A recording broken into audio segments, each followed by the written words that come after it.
destiny of America is always safer in the hands of the people than in the conference rooms of any elite. Sam Seder. They are unanimous in their hate for me, and I welcome their hatred. We must guard against the acquisition of unwarranted influence, whether sought or unsought, by the military-industrial complex. The Majority Report with Sam Seder.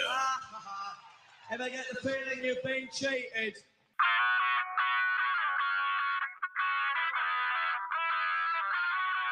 It is Thursday, April 14th, 2022. My name is Emma Vigeland, in for Sam Seder, and this is the 5-time award-winning Majority Report. We are broadcasting live steps from the industrially ravaged Gowanus Canal in the heartland of America, downtown Brooklyn, USA. On the program today, Alex Press, staff writer at Jacobin, is here to talk about the labor organizing explosion throughout the country.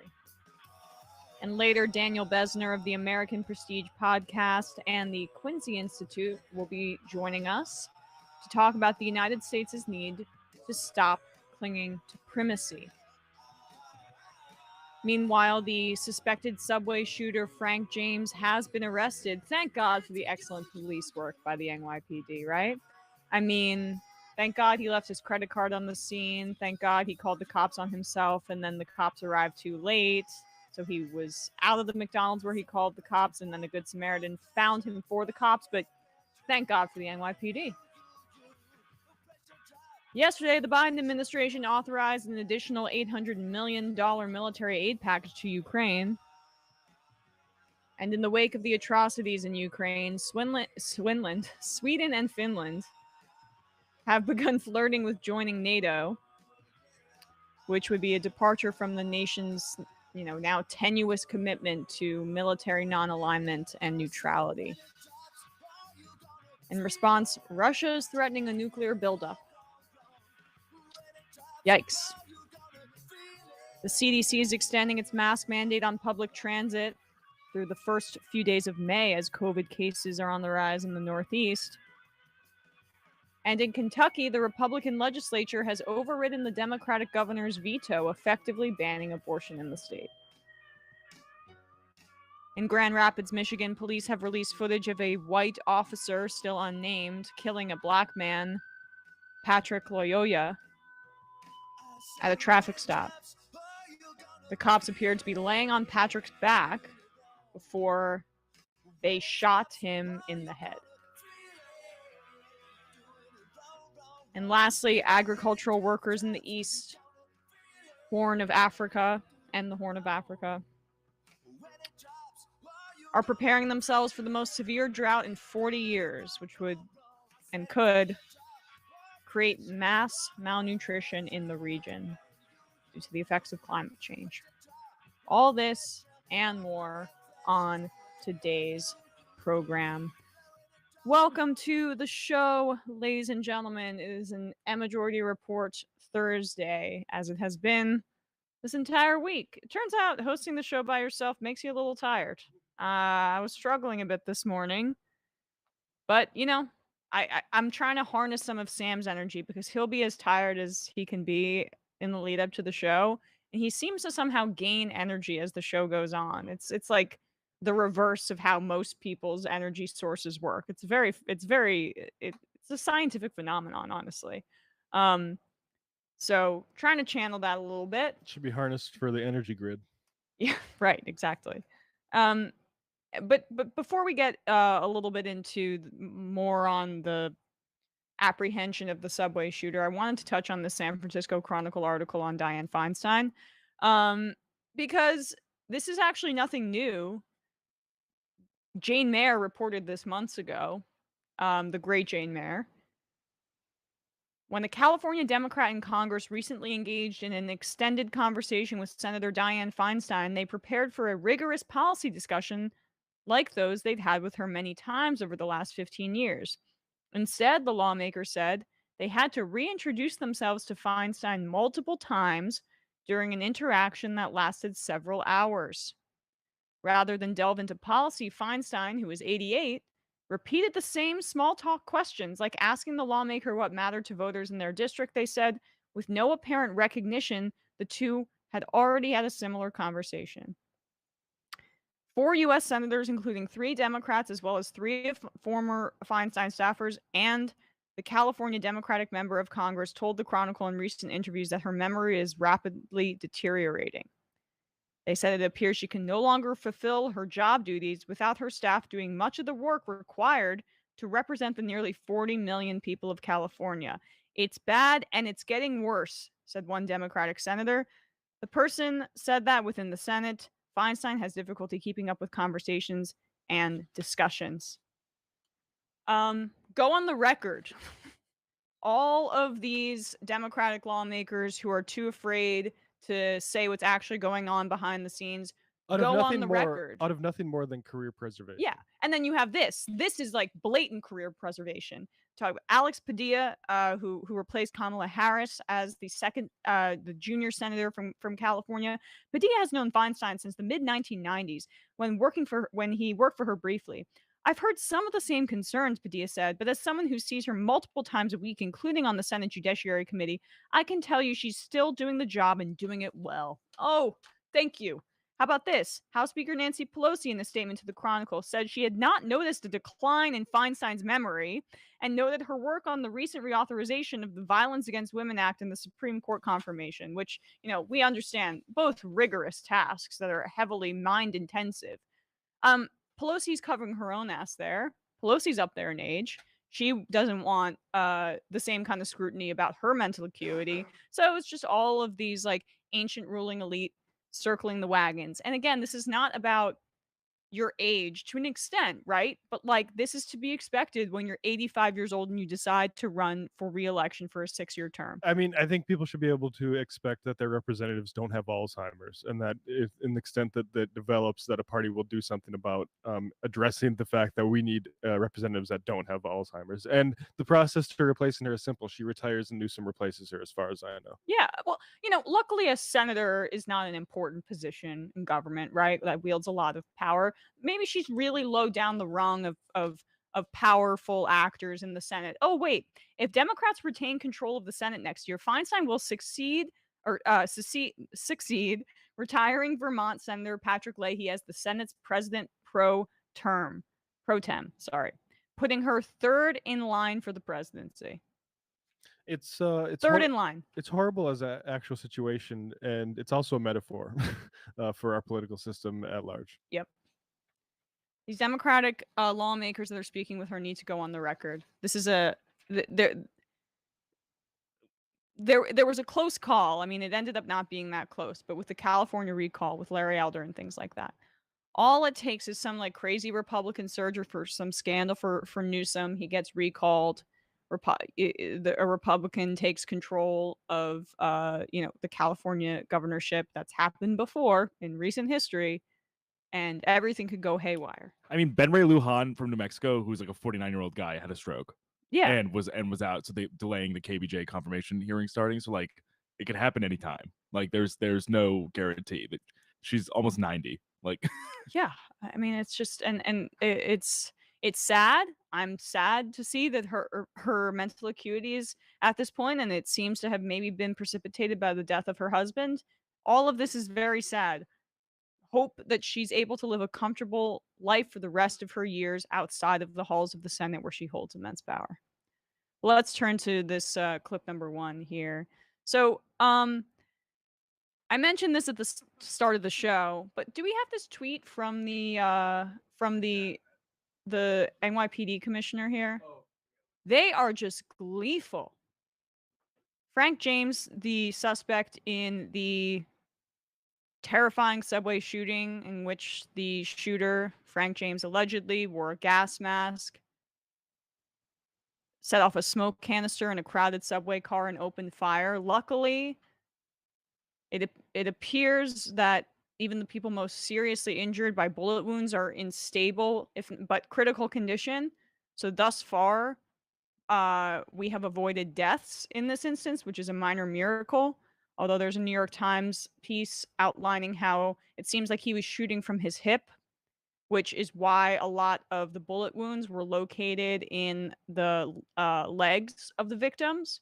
So lots of circumstances that avoided some of the worst case scenarios that we could have seen. And also it appears that his gun may have jammed as well.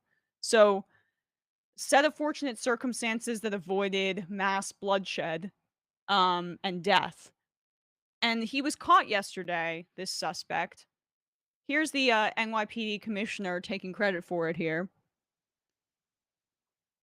Frank James had nowhere else to run or hide and is now in NYPD custody. The work of our detectives is second to none, and the dedication of our patrol officers is never ending.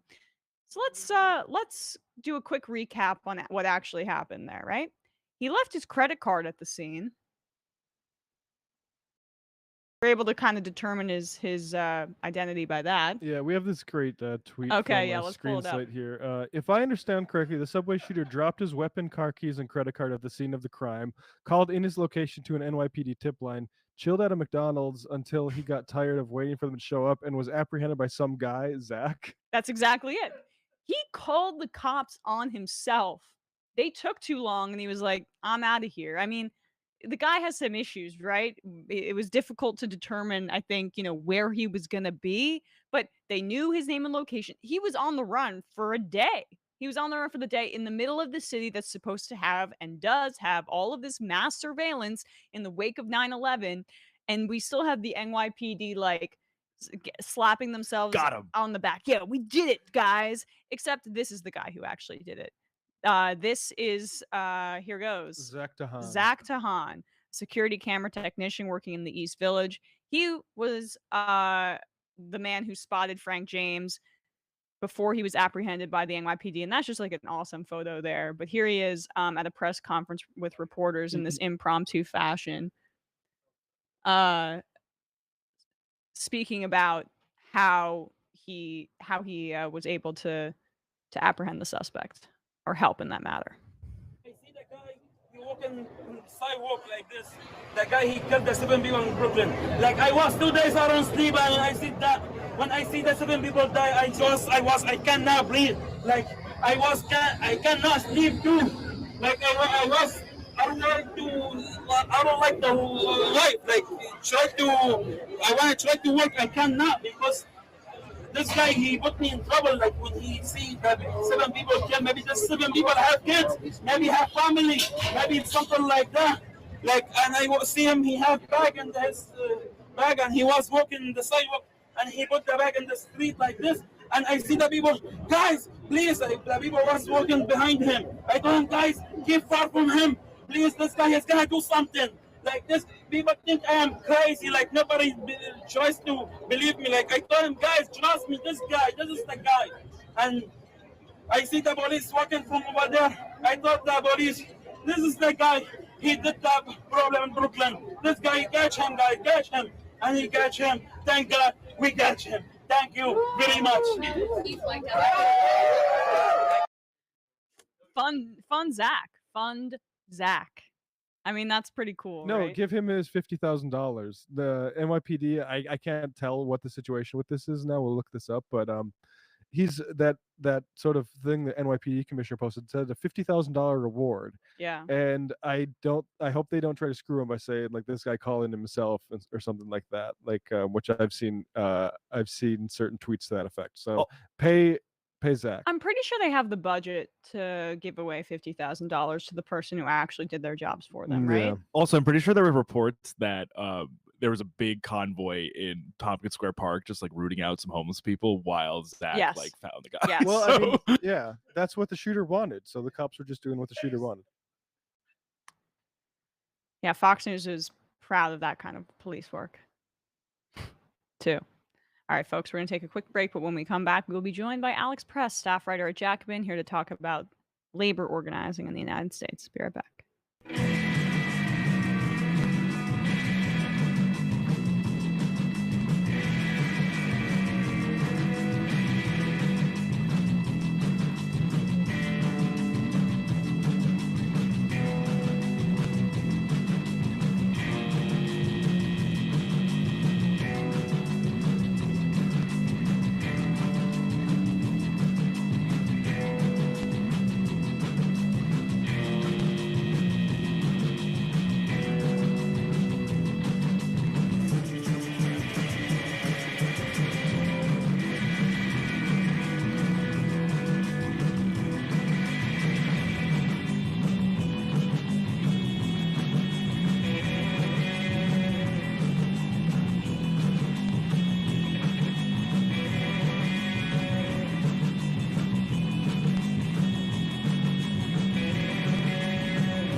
And we are back. And we are joined now by Alex Press, staff writer at Jacobin, whose work I would highly recommend people read.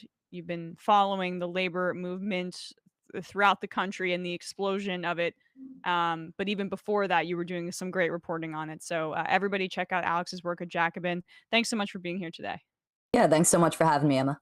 Of course. And also in terms of your other great work that's unrelated to labor, I mentioned this to you when we were in break. I read your piece or parts of it when we were talking about Eric Adams's way to hide the ball about how his increased police presence didn't really do anything to stop the horrific attacks that we saw in the Brooklyn subway system on Monday, I believe.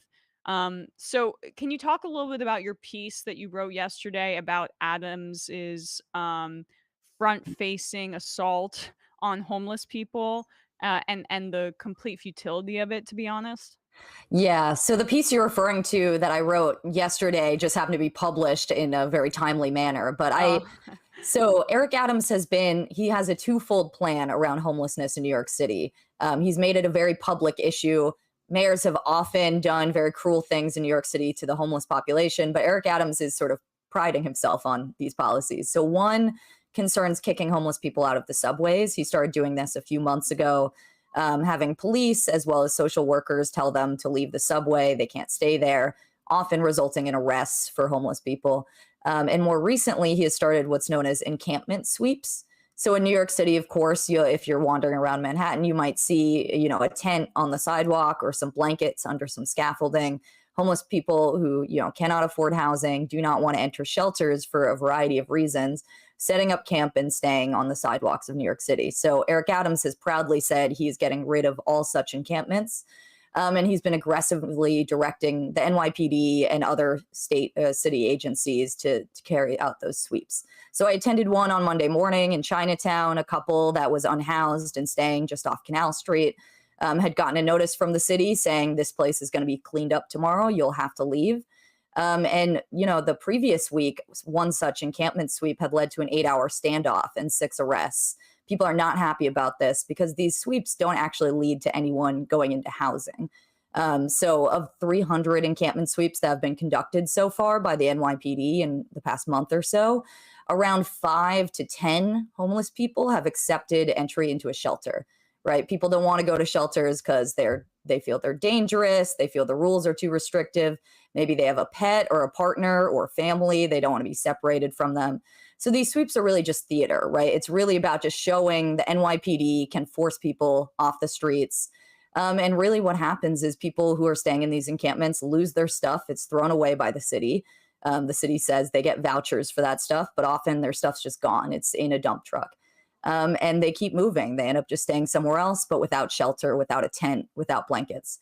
So I wrote about that because Eric Adams, as you mentioned, has made this, a huge priority. He already, before this shooting, had deployed an extra 1,000 NYPD into the subway systems, not to deal with, any potential shooters, but to kick homeless people out. And so this has been an ongoing kind of very big priority for him. He comes from a police background, and so he has no interest in raising the budget for homeless services. He's actually cut it 20%. Instead, it's just about getting people out of public spaces. Maybe we should bring up that Eric Adams clip on number 2, if Alex wants to weigh in on this a little bit. I hope this isn't bringing this onto you so quickly, but Eric Adams basically yesterday spoke about how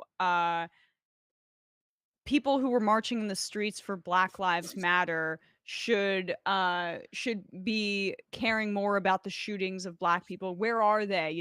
As if you can protest in the streets about general crime. The protests are meant to call attention to injustices perpetrated by the government and the state. That's how your voices are heard. It makes no sense. What he's really doing here is just a different flavor of Black on Black crime. Here he is speaking to Spectrum News, and it just, I think, embodies his philosophy quite well, unfortunately. As the NYPD was searching for the suspect in the subway shooting yesterday, there were more than a dozen shootings in the city last night. And not to mention the shootings that we've seen recently of young innocent people, some older as well, being shot on the streets of New York. How do you get a handle on this crime in this city, Mr. Mayor? By being consistent with our message. Here's my question that I put out to the city. Hey, I thought Black Lives Matter. Where are all those who stated Black Lives Matter? Then go do an analysis of who was killed or shot last night. I was up all night speaking to my commanders in the Bronx, in Brooklyn. The victims were Black. Many of the shooters were Black. So I asked the question that was asking me when I was a child. It's 10 a.m., 10 p.m. Do you know where your children are? Why are 16, 17, and 18-year-olds out in our streets armed with guns 12, 1 o'clock at night?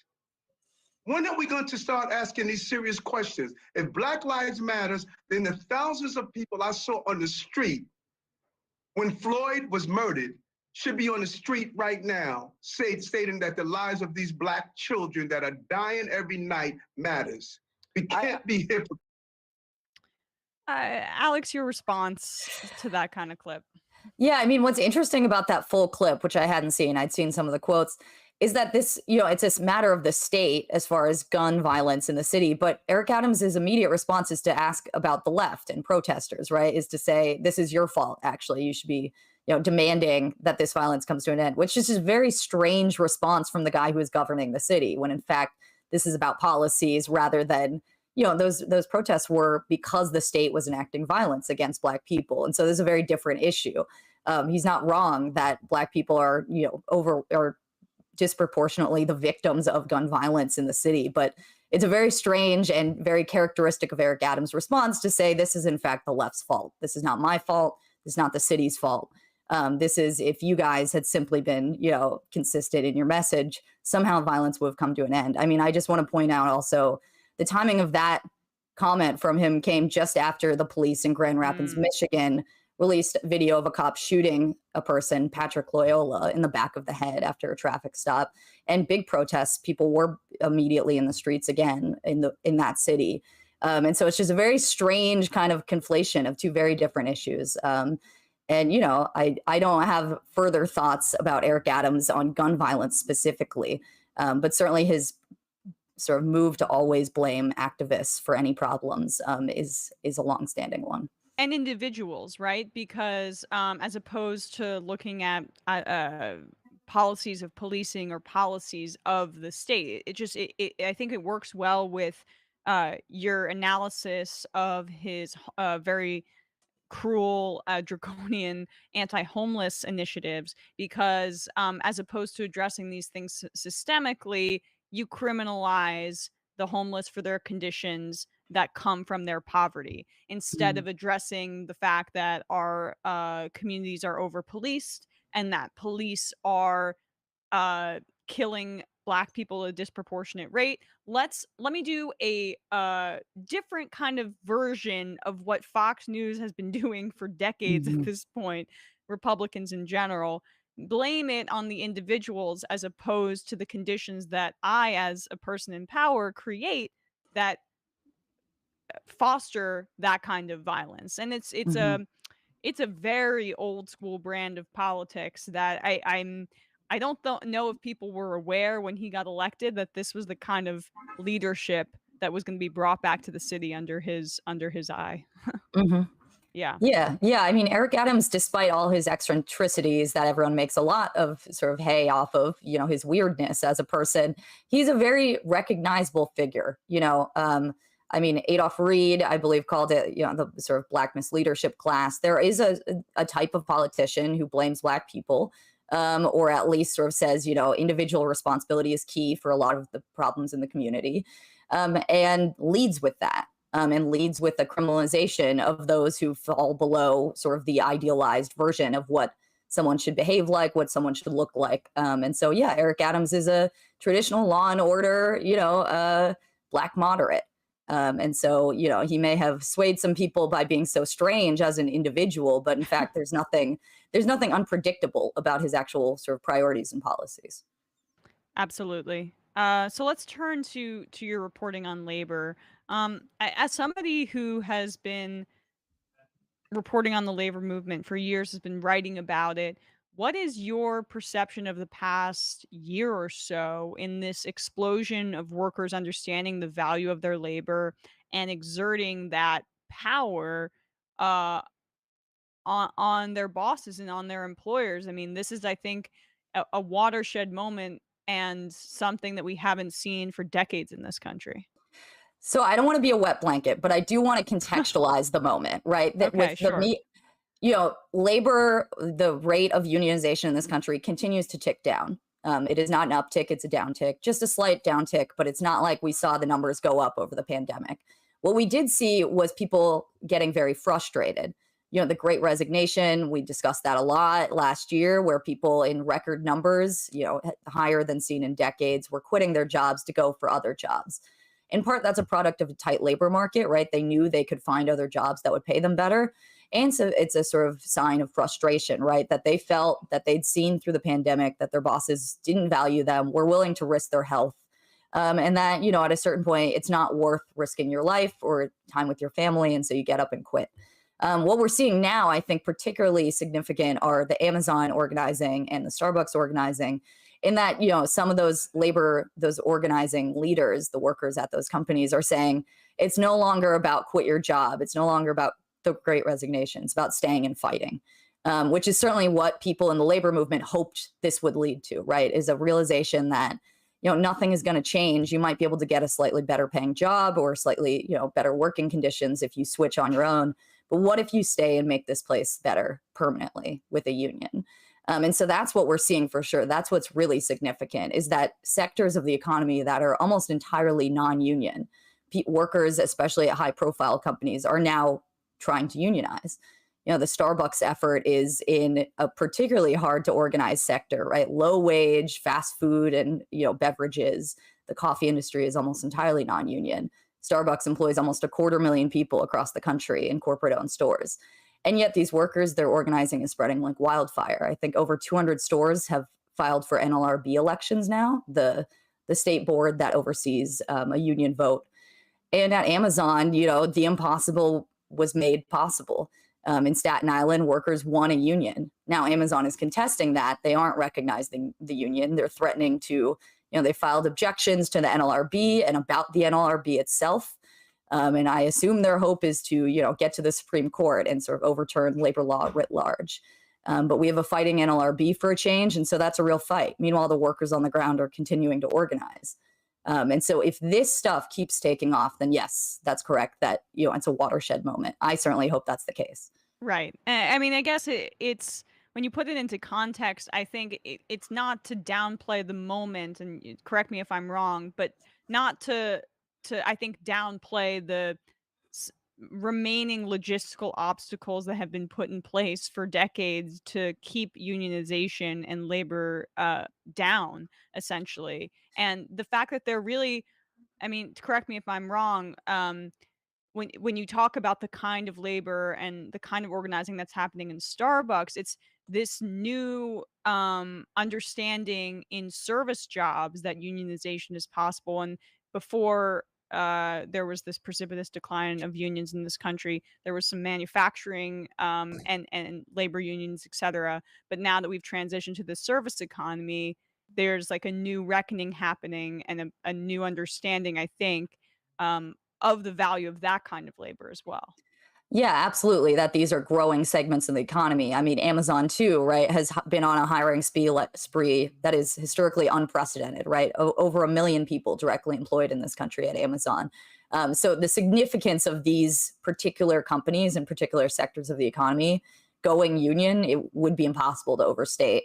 But I think you're also right that, part of what makes it significant is that existing unions often held off from trying to organize either places like Starbucks or Amazon because it seemed like too big a beast.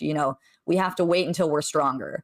And yet this was really worker-led organizing, what's called hot shop organizing, where workers at a place want to organize their workplace and they start reaching out to other people. They reach out to unions. In the case of Starbucks, they actually found a union that would help them. In the case of Amazon, they didn't. and they just did it on their own. And so it really is the initiative of people who are fed up and frustrated and saying, I'm not afraid of anything anymore. What are they going to do? Fire me? I'll find another job. And so that's really, when I contextualize it, it's because I want to make clear how bad things got during the pandemic, that people died, people were isolated and alienated. Amazon workers got sick at incredible rates and were really scared for their lives, scared for their coworkers, scared about what would happen if they couldn't keep their jobs. And so that's all to say that, I don't want to overstate like a cheery picture. This is coming from a place of workers being, as under attack as they ever have been in this country. And that is, of course, the flip side, why it makes it so exciting and inspiring that instead of giving up, workers are fighting back. Yeah, can you talk a bit about how about the Staten Island Amazon fight in particular? Because you mentioned COVID. People, they memory hold how in March we were going to the grocery stores with gloves on. I was at least like trying to find sanitizing spray, and we didn't fully understand. Okay, you got to wear a mask and no vaccines, of course, cases exploding, and Smalls, other organizers in the Amazon warehouse were fed up with the conditions and being forced and compelled to work in these really scary times and circumstances. He was retaliated against, fired, and came back with this incredible story, and independent of any larger union was able to have success. I mean, this is a effort born out of arrogant neglect during COVID, also arrogant firing of this organizer, and like you see these internal documents where they're dismissive of him, where that was a real impetus to understanding, okay, like we have to fight back in this area. So can you talk more about this 2-year fight?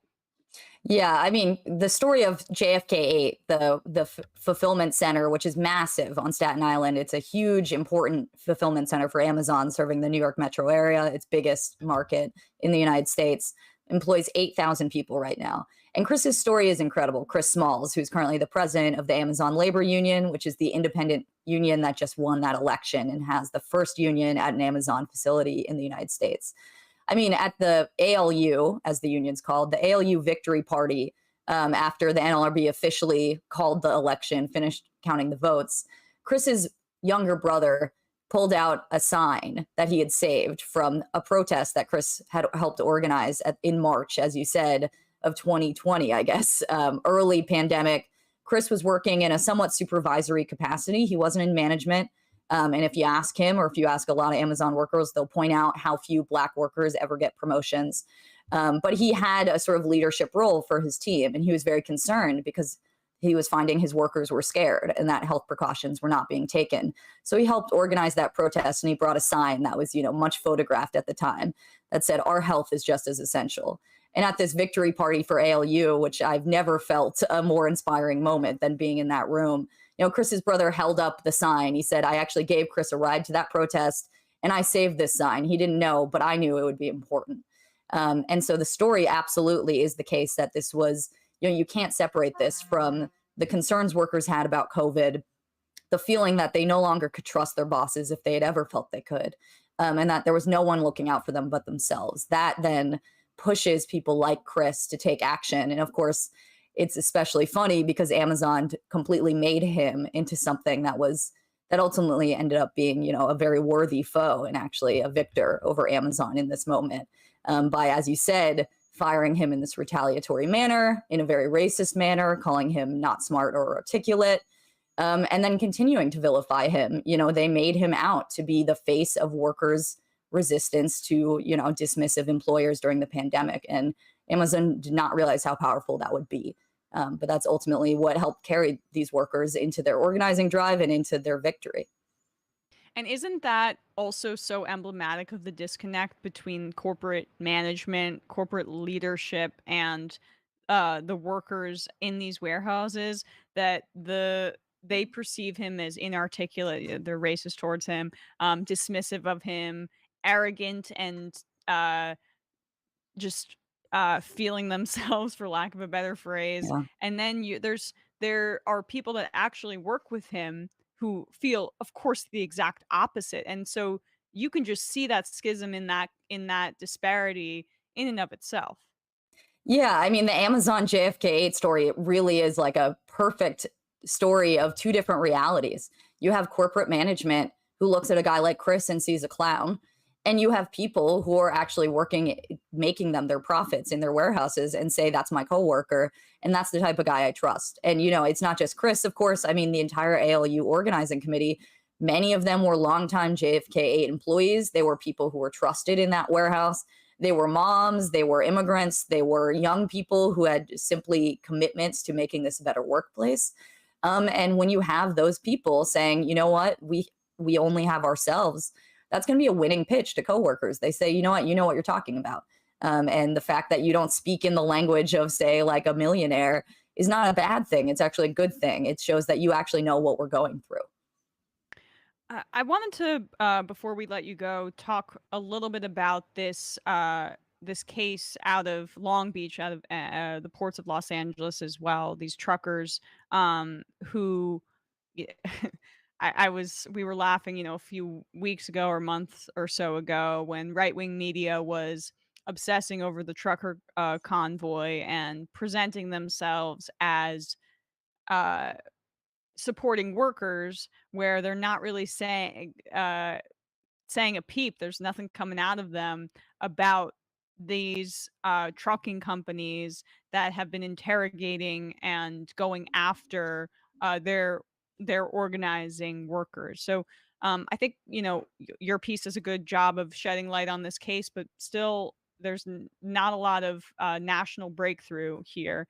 Can you tell their story a little bit? Yeah, so this is about the port truckers who operate out of Los Angeles and Long Beach, which, you know, it's hard to even wrap your head around how many goods that enter the United States come through those ports, right? So these people are central to the supply chain that we hear about all the time, right? And the fact that their working conditions have been just completely chopped up, made worse, degraded, you know, actually is relevant for anyone concerned about, say, the supply chain and getting your goods, right? This is also true. It's a separate set of workers, but longshoremen in those ports, they're also preparing to renegotiate a contract, which they haven't done in a very long time. And similarly, their argument is, if we don't address the problems in our working conditions, and if employers don't let us address them, then this is only going to be bad news for the rest of the United States, right? You know, you need us to have sustainable jobs if you want these goods to be transported across the country. So in the case of the port truckers that you're talking about, the NLRB in March alleged that several big trucking companies had misclassified port truckers. Now, port truckers, you know, are some of when you read about the working conditions, it's just shocking.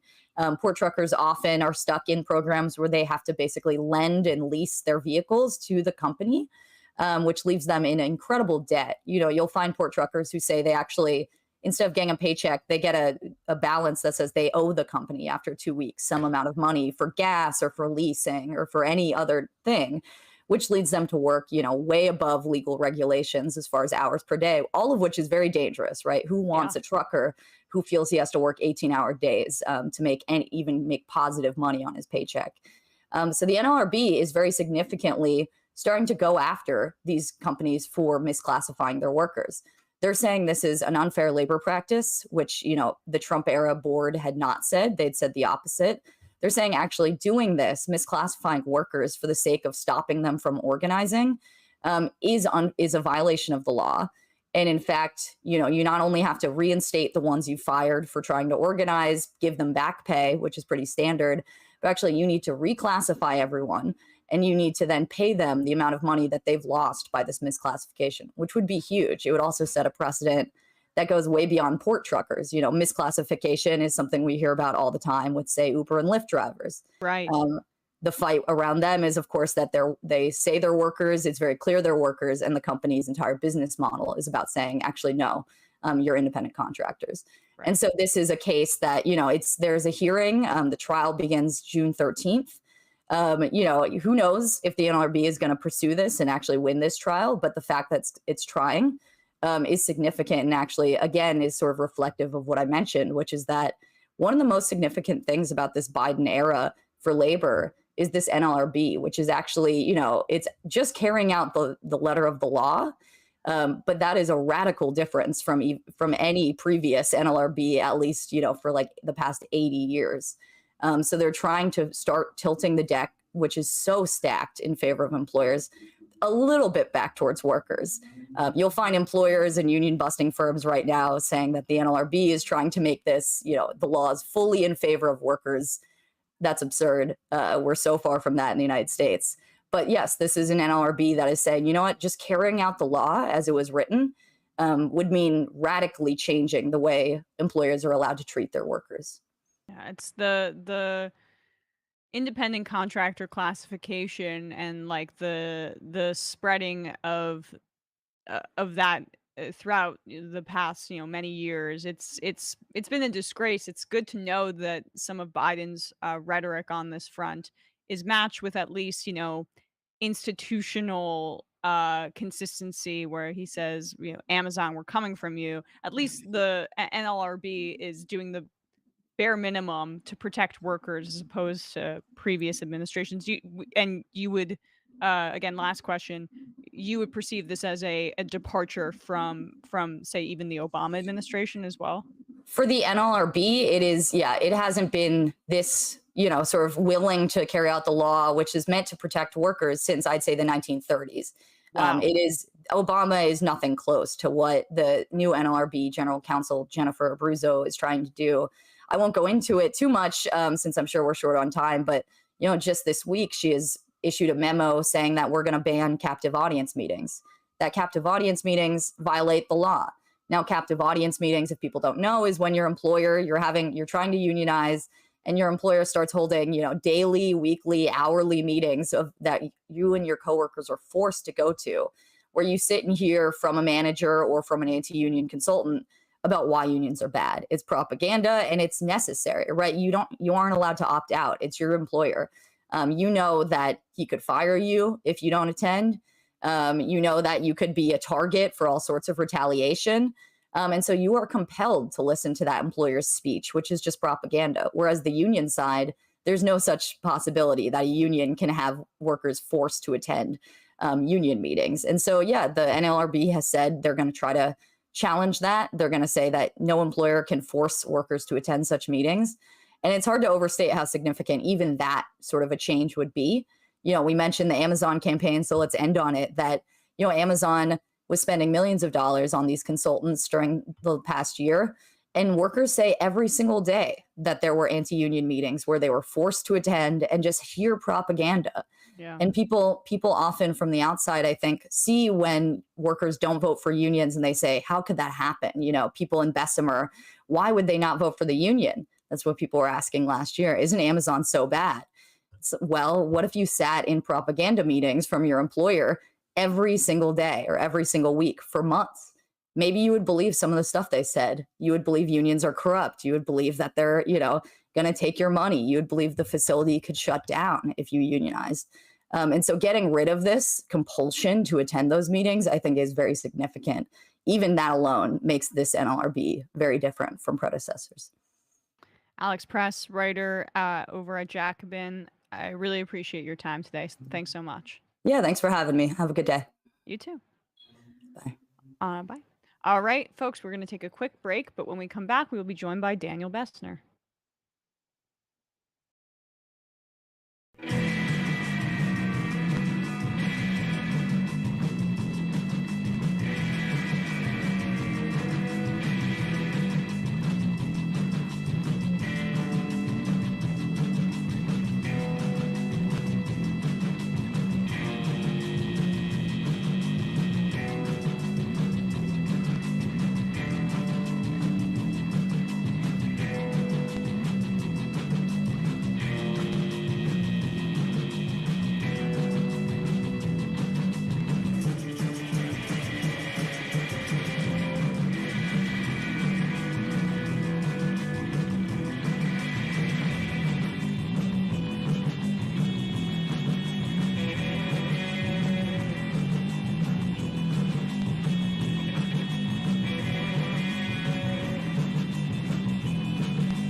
We are back, and we are joined now by Daniel Bessner of the American Prestige podcast, professor at University of Washington, and of the Quincy Institute, where he wrote this most recent piece. Daniel, thank you so much for being here. Thanks a lot for having me, Emma. I appreciate it. Glad to be back. Oh yeah, we're glad to have you. So I love your podcast, gotta say, and I Thank you. see you're donning a poster of it behind Yeah. behind your head there. So everybody should check out the American Prestige podcast. Yeah, it's a lifestyle, more than a podcast. That's how I talk about my job too. Just definitely not in front of It's Matt. like the chive.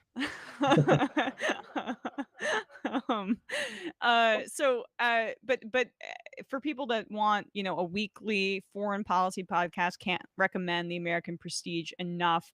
But you wrote this, I don't know how you'd categorize this piece in the Quincy Institute about the United States needing to transition away from, quote, armed primacy, which is basically how we've conducted ourselves since the 1940s.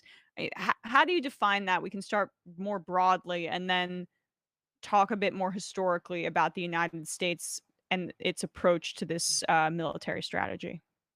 Sure.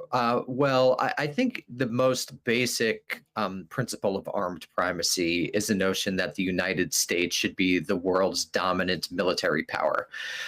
This was something that Americans had talked about for a long time, but it really was only realized during and after World War II. And there's a variety of reasons for that. And we could go into them, but it's just the basic idea. And this, I believe, has guided U.S. foreign policy since 1945, that global peace and prosperity for both Americans and really everyone is best served by the United States as being the military hegemon, which just simply means the globe's most powerful nation state. The police of the world, essentially, as well. The police of the world, yes. And in the same way that police function here in the United States, it's a way to exert control and U.S. control and supremacy as well.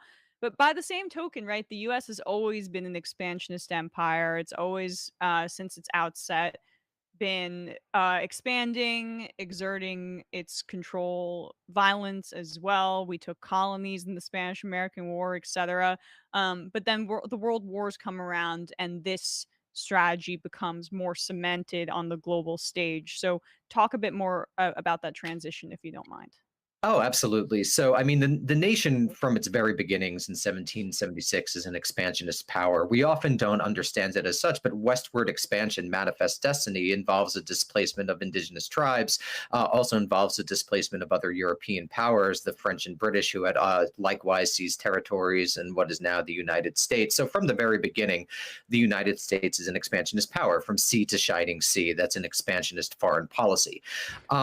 Moreover, when we start talking about the Monroe Doctrine, the United States essentially also argued that the Western Hemisphere was entirely under its purview, that it should be the nation to decide what happens in the Western Hemisphere. This wasn't always the reality, particularly in the 19th century, when the United States wasn't as powerful as other European nations and really other European empires. But by the early 20th century, it becomes the de facto reality. The United States essentially has a veto power over over a lot of, if not all, of what goes on in the Western Hemisphere. And then, of course, as you mentioned, there's the infamous Spanish-American War of 1898, in which the United States displaced the Spanish Empire from the Philippines, from Guam, from Puerto Rico, and also began to exert significant influence over Cuba as well. And of course, the United States seized a number of those territories as colonies, and most people don't know it, but today the United States actually formally controls 5 colonies. So the United States is literally a colonial power. But I think there was a qualitative shift in the 1940s due to a variety of things. First, the rise of Hitler and Mussolini in Europe, the Japanese invasion of mainland China in the 1930s, and then perhaps the straw that broke the camel's back. The fall of France in the summer of 1940 really suggested to American elites that the future of the United States, the future of global civilization, the future of Western civilization depended on them becoming the prime military power. And of course, the United States had the material basis to become this prime power. They were a huge manufacturing, they had a huge manufacturing base. They were able to essentially govern the world. Now, of course, the existence of the Soviet Union made it so that the United States wasn't the only power in the world. So throughout the Cold War, the U.S. really was one of two superpowers, but it intervened an incredible amount across the world. Most people might be aware of wars like Korea and Vietnam, but the United States also intervened dozens of times to covertly overthrow foreign regimes, things that people might not have even been aware of. But then once the Cold War ended in 1989 and the Soviet Union collapsed in 1991, this really provided the opportunity for the United States to become the truly global hegemon, the true unipolar power. And so over the course of the 1990s and 2000s, we see the United States exerting significant imperial privileges. Of course, the Gulf War of 1990 and 1991, the invasion of Afghanistan, the invasion of Iraq, the intervention in Libya, which was done with NATO, et cetera, et cetera. And I think now we're going through some sort of transition moment, but the United States still remains committed to this strategy of armed primacy. Right. So we're a bloated empire that is still clinging to a strategy of unipolarity and the vestiges of our the power that we exerted on the globe. We have a ruling class that is older and more committed to that as a way to exert United States foreign policy. We have Biden now pivoting to China as a way to continue to further what seems to be a clear decline of unipolar control of the United States, but they they're still remain to committed to such a strategy. But I wanted to rewind a little bit to the Gulf War, which you touched on there, because I think that that's such a prime example of how the United States leapt on the opportunity after the fall of the Soviet Union to say, here we are, the number one superpower on the global stage. We want to have complete control over the Middle East. And so we're going to go in with Operation Desert Storm. We're going to exert our power, and it will be done with it. And everything's going to be grand and great for the United States. But of course, that set up the conditions that were the debacle of Iraq in 2003. So can you talk about that? As I mean, at the time, it was perceived as a victory by the ruling class here in the U.S., but it's, of course, I mean, I think in hindsight is a disaster. I would agree with that. So the Gulf War, much like the Korean War used to be, is overlooked. It's an overlooked war in the history of the United States, but very similar to Korea, which occurred right after World War II. The Gulf War, which occurred as the Cold War was winding down and the Soviet Union was collapsing, really set the stage for the next several decades of U.S. foreign policy. So basically, when the Cold War began in the late 1940s, U.S. foreign policymakers pointed to it and to the existence of the Soviet Union in order to justify the creation of the national security state, the creation of a globe-spanning American empire, with the idea being sometimes stated explicitly, sometimes just assumed implicitly, that when the Soviet Union was defeated, when this existential threat to U.S. democracy, as it was perceived, was defeated, the United States would return to its traditional foreign policy posture, which, as George Washington set out in his farewell address, was one where the United States really attempted to avoid foreign entanglements. Now, that wasn't quite true because, as I said, westward expansion and control of the Western Hemisphere is a foreign entanglement, but what he really meant was staying out of European and sort of extra hemispheric affairs. So there was actually a lot of discussion as the Soviet Union collapsed whether or not the United States would do this. People might remember the idea of a peace dividend, whether the United States would be able to really draw back. But what the Gulf War did was it demonstrated to the world, and it proved to U.S. foreign policymakers, that they would be able to basically maintain their empire for relatively cheap. The Gulf War was very quick. It resulted in very few American deaths, even though it resulted in far more Iraqi deaths. And it, was over pretty quickly. And so what the war demonstrated to American elites was that there was a so-called revolution in military affairs, the RMA, which allowed the United States to win wars cheaply, both in terms of lives lost and treasure spent, and with not that much damage to U.S. interests. And so this basically set the stage for the next several decades of U.S. foreign policy. When the George W. Bush administration invaded Afghanistan and Iraq, they really thought that the revolution in military affairs would lead these to be relatively short conflicts. But moreover, and what people forget is that after the Gulf War, the United States, of course, decided not to depose Saddam or to move further into Iraq. But nevertheless, the U.S. and Iraq were essentially on a collision course. The United States was, in effect, at war with Iraq throughout the 1990s. The U.S. elite imposed economic sanctions on Iraq. It imposed no-fly zones on Iraq. And then most dramatically, in 1998, passed the Iraq Liberation Act, which actually made it U.S. policy to overthrow Saddam Hussein.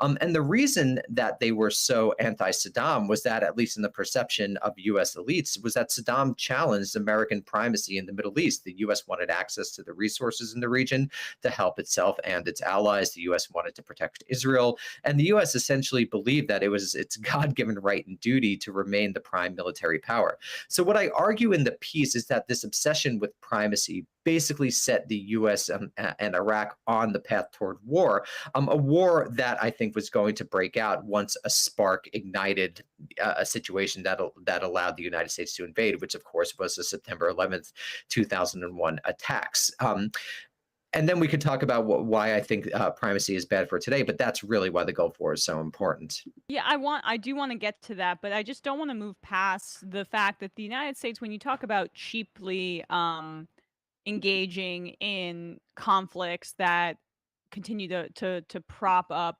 primacy for the United States, what that involves is, as you say, devastating economic sanctions. In the case of the Gulf War, what it involves is decimating the infrastructure of the nation to such a degree that there was no clean water for something like 90% of the population after the Gulf War.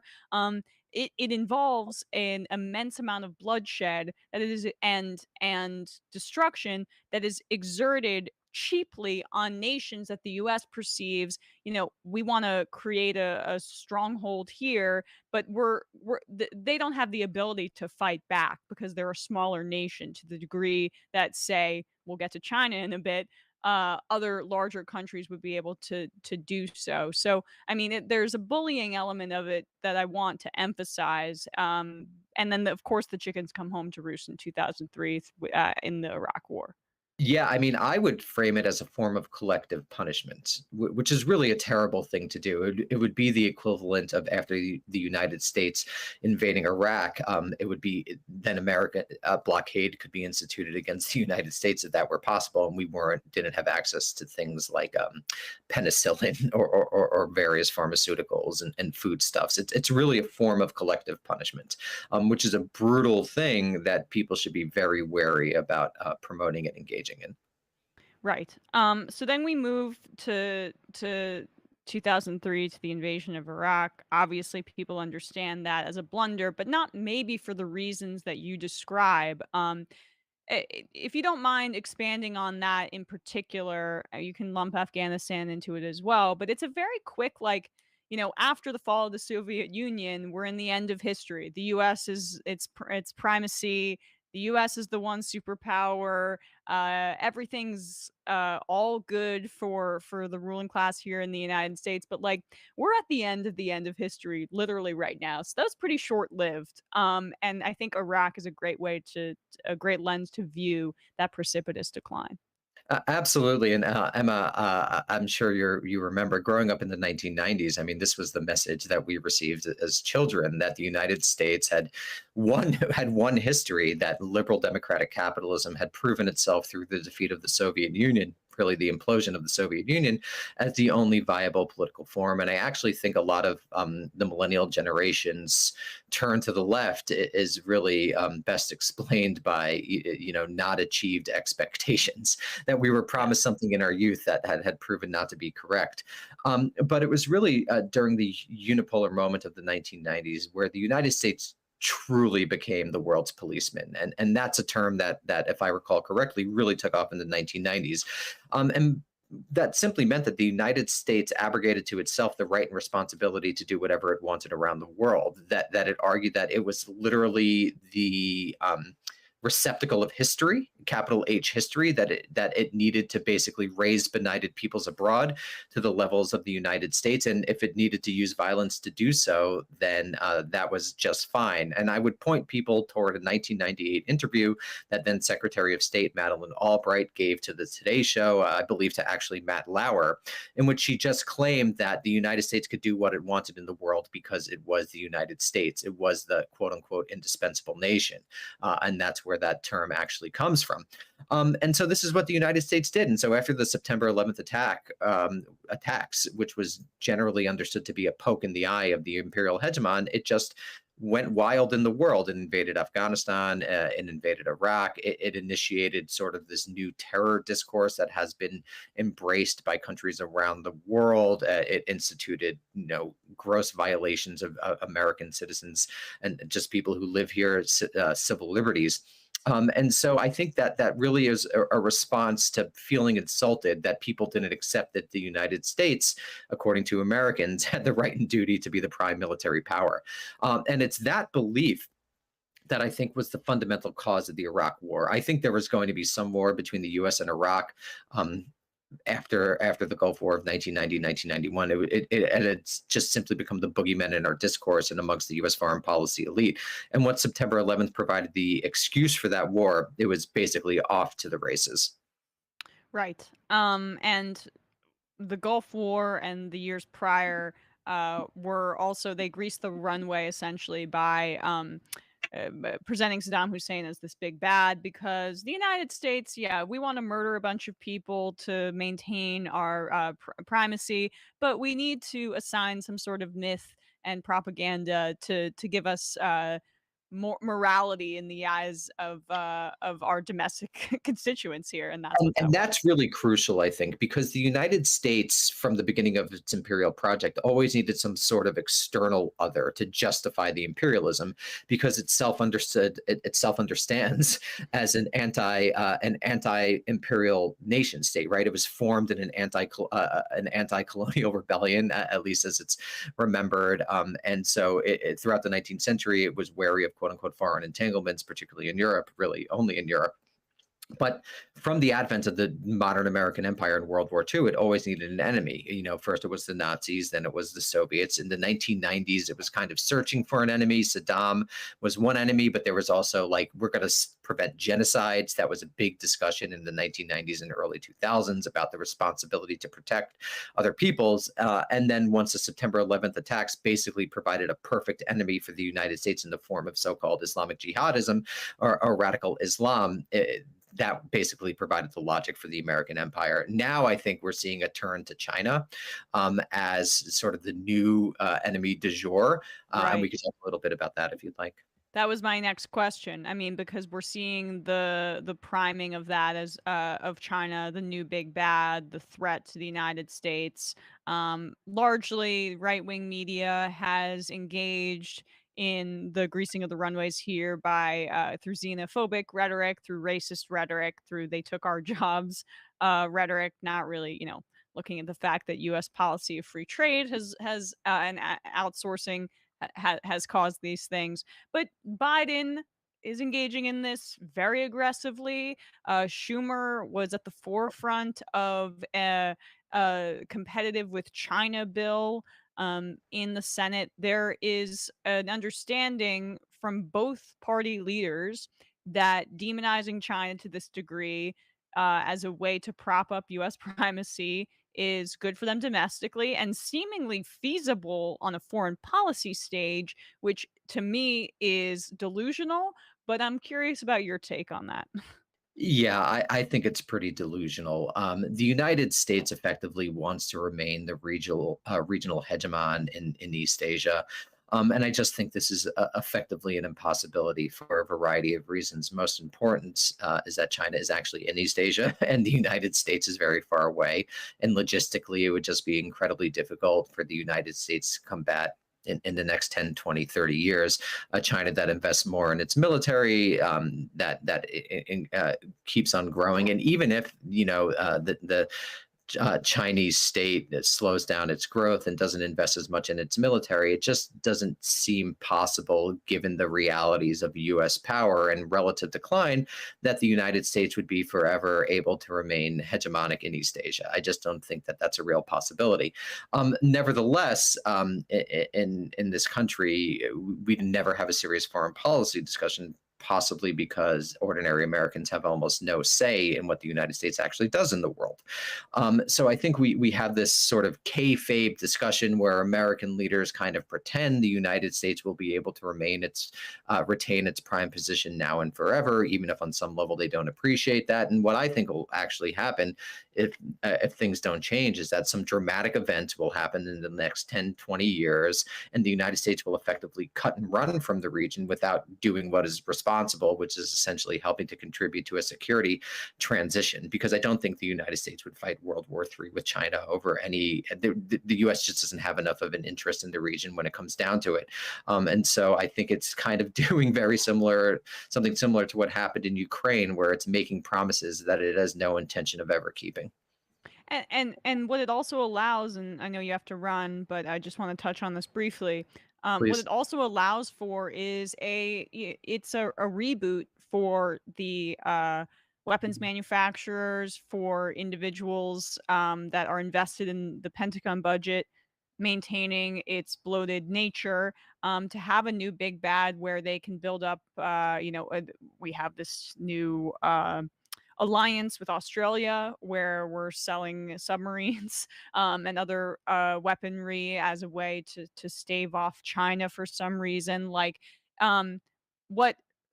is clear to me, and I think is clear to you, is that the U.S. would be way better off taking some of that money and investing domestically in the way that maybe even China has with its domestic technology, and accepting a new reality where it is multipolar, where the U.S. is not the only cop on the beat, and that will be just fine for everybody.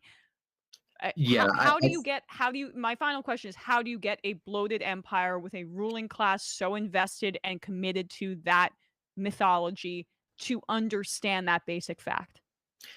Yeah, I mean, I think that's really the question, especially because it's not 1945 or 1950 where military Keynesianism provided employment to everyone. This is a system in which a very small number of people make an enormous amount of money. The military-industrial complex doesn't really provide an important economic base for many Americans, even though what it does do is that it provides employment in certain key districts. So it makes politicians in both parties wary of drawing down the empire.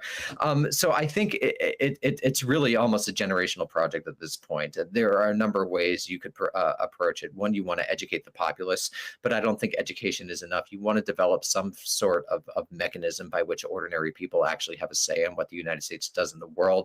At the same time, you want to kind of adopt a Leninist strategy of cadre building, in which you create, foreign policy elites able to staff future administrations. I mean, as in many things, this would have been amazing, especially if Bernie Sanders had won the presidency, because I think he would have started seeing the beginning of this process. But Biden, unsurprisingly, has staffed his administration with, status quo liberal internationalists. So you're not seeing that at all. So once again, we just missed an enormous opportunity. But I don't have an easy answer to your question, because I don't think there is an easy answer.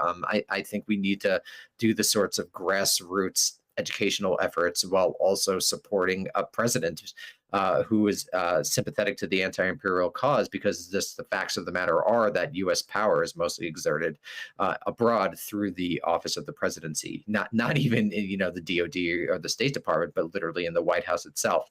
So you need to get someone in the White House who is sympathetic to what we want to do in terms of drawing down the empire. Well, thanks so much for your time, Daniel Bessner, the American Prestige podcast and the Quincy Institute, where you can read his piece over there, but definitely check out the American Prestige as well. Thank you so much for your time today. Check out Democracy in Exile, Hans Speyer and the Rise of the Defense Intellectual. Very good book. Yeah, former New York Times bestseller. Oh my goodness, Matt coming in with the additional accolades here for Daniel. Thanks so much for your Thanks, time Emma. today. Really appreciate it. Bye. Bye. With that said, we're going to wrap up the longer first hour of this program. I kept going a little bit longer with Alex. That's like a Sam day. And, yeah, I know, right? And Daniel, they're both so great. So, with that said, we're going to head into the fun half, but let's, we don't have Brandon anymore. We'll get him back later. But in the meantime, what happened last night on Left Reckoning, because today is actually Thursday as opposed to yesterday when I got confused. Yeah, so on Left Reckoning last evening, we had a couple things. We had Kurt Hackbarth on to talk about the recall elections AMLO just dominated in Mexico and different sort of his political goals, including nationalizing in part the electric grid. And also, David Grissom went deep into this. We have this Greg Abbott sending up a van of migrants from the border. Also going on in Texas, Abbott said we need to really redouble our efforts at border security, and it's effing up the border to the point where like a lot of fruit is spoiling and stuff like that, and his egg commissioner is breaking with him.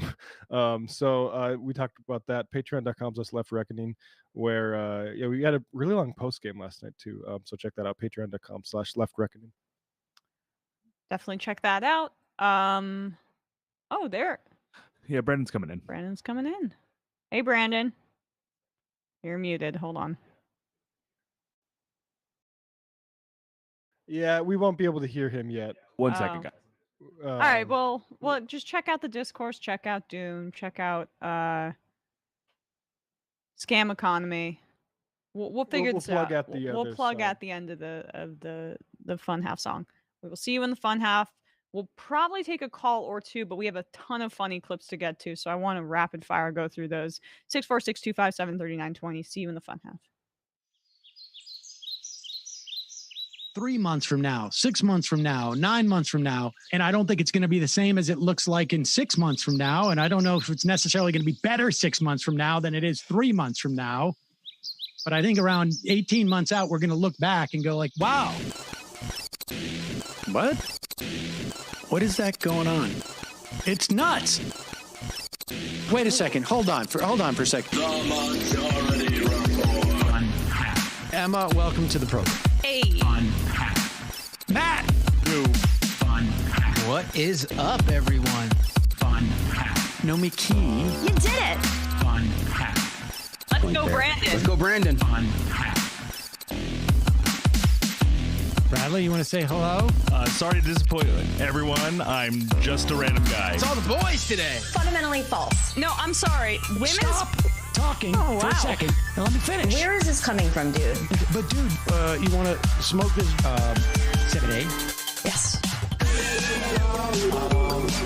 Hi, me? This me? Yes. Is this me? Is it me? It is you. Is this me? Hello? Is this me? I think it is you. Who is you? No sound. Every single freaking day. What's on your mind? Sports. We can discuss free markets and we can discuss capitalism.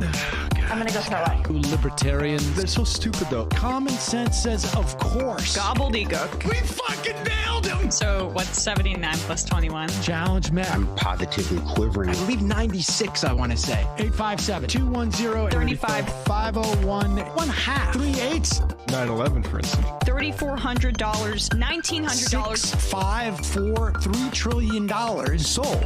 It's a zero-sum game. Actually, you're making me think less of it. But let me say this. Poop. Call it satire. Sam goes, it's satire. On top of it all, my favorite part about you is just like every day, all day, like everything you do. Without a doubt. Hey, buddy, we see you. All right, folks. folks. It's just the weak being weeded out, obviously. Yeah, sun's out, guns out. I don't know. But you should know. People just don't like to entertain ideas anymore. I have a question. Who cares? Our chat is enabled, folks. I love it. I do love that. Look, gotta jump. Gotta be quick. I gotta jump. I'm losing it, bro. 2 o'clock. We're already late, and the guy's being a dick. So screw him. Sent to a gulag? Outrageous. Like, what is wrong with you? Love you, bye. Love you. Bye-bye.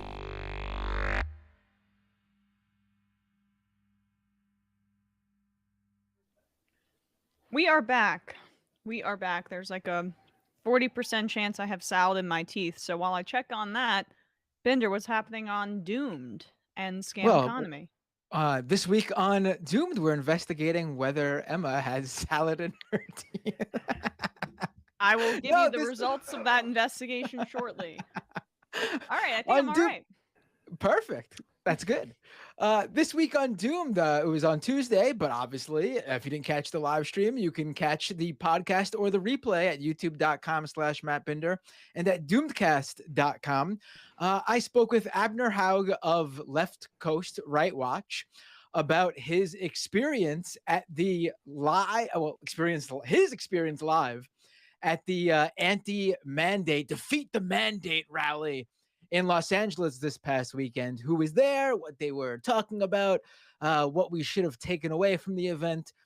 Definitely a really interesting interview because he went to monitor more so who attended than who spoke, which is a very interesting, he had some interesting things to say about that.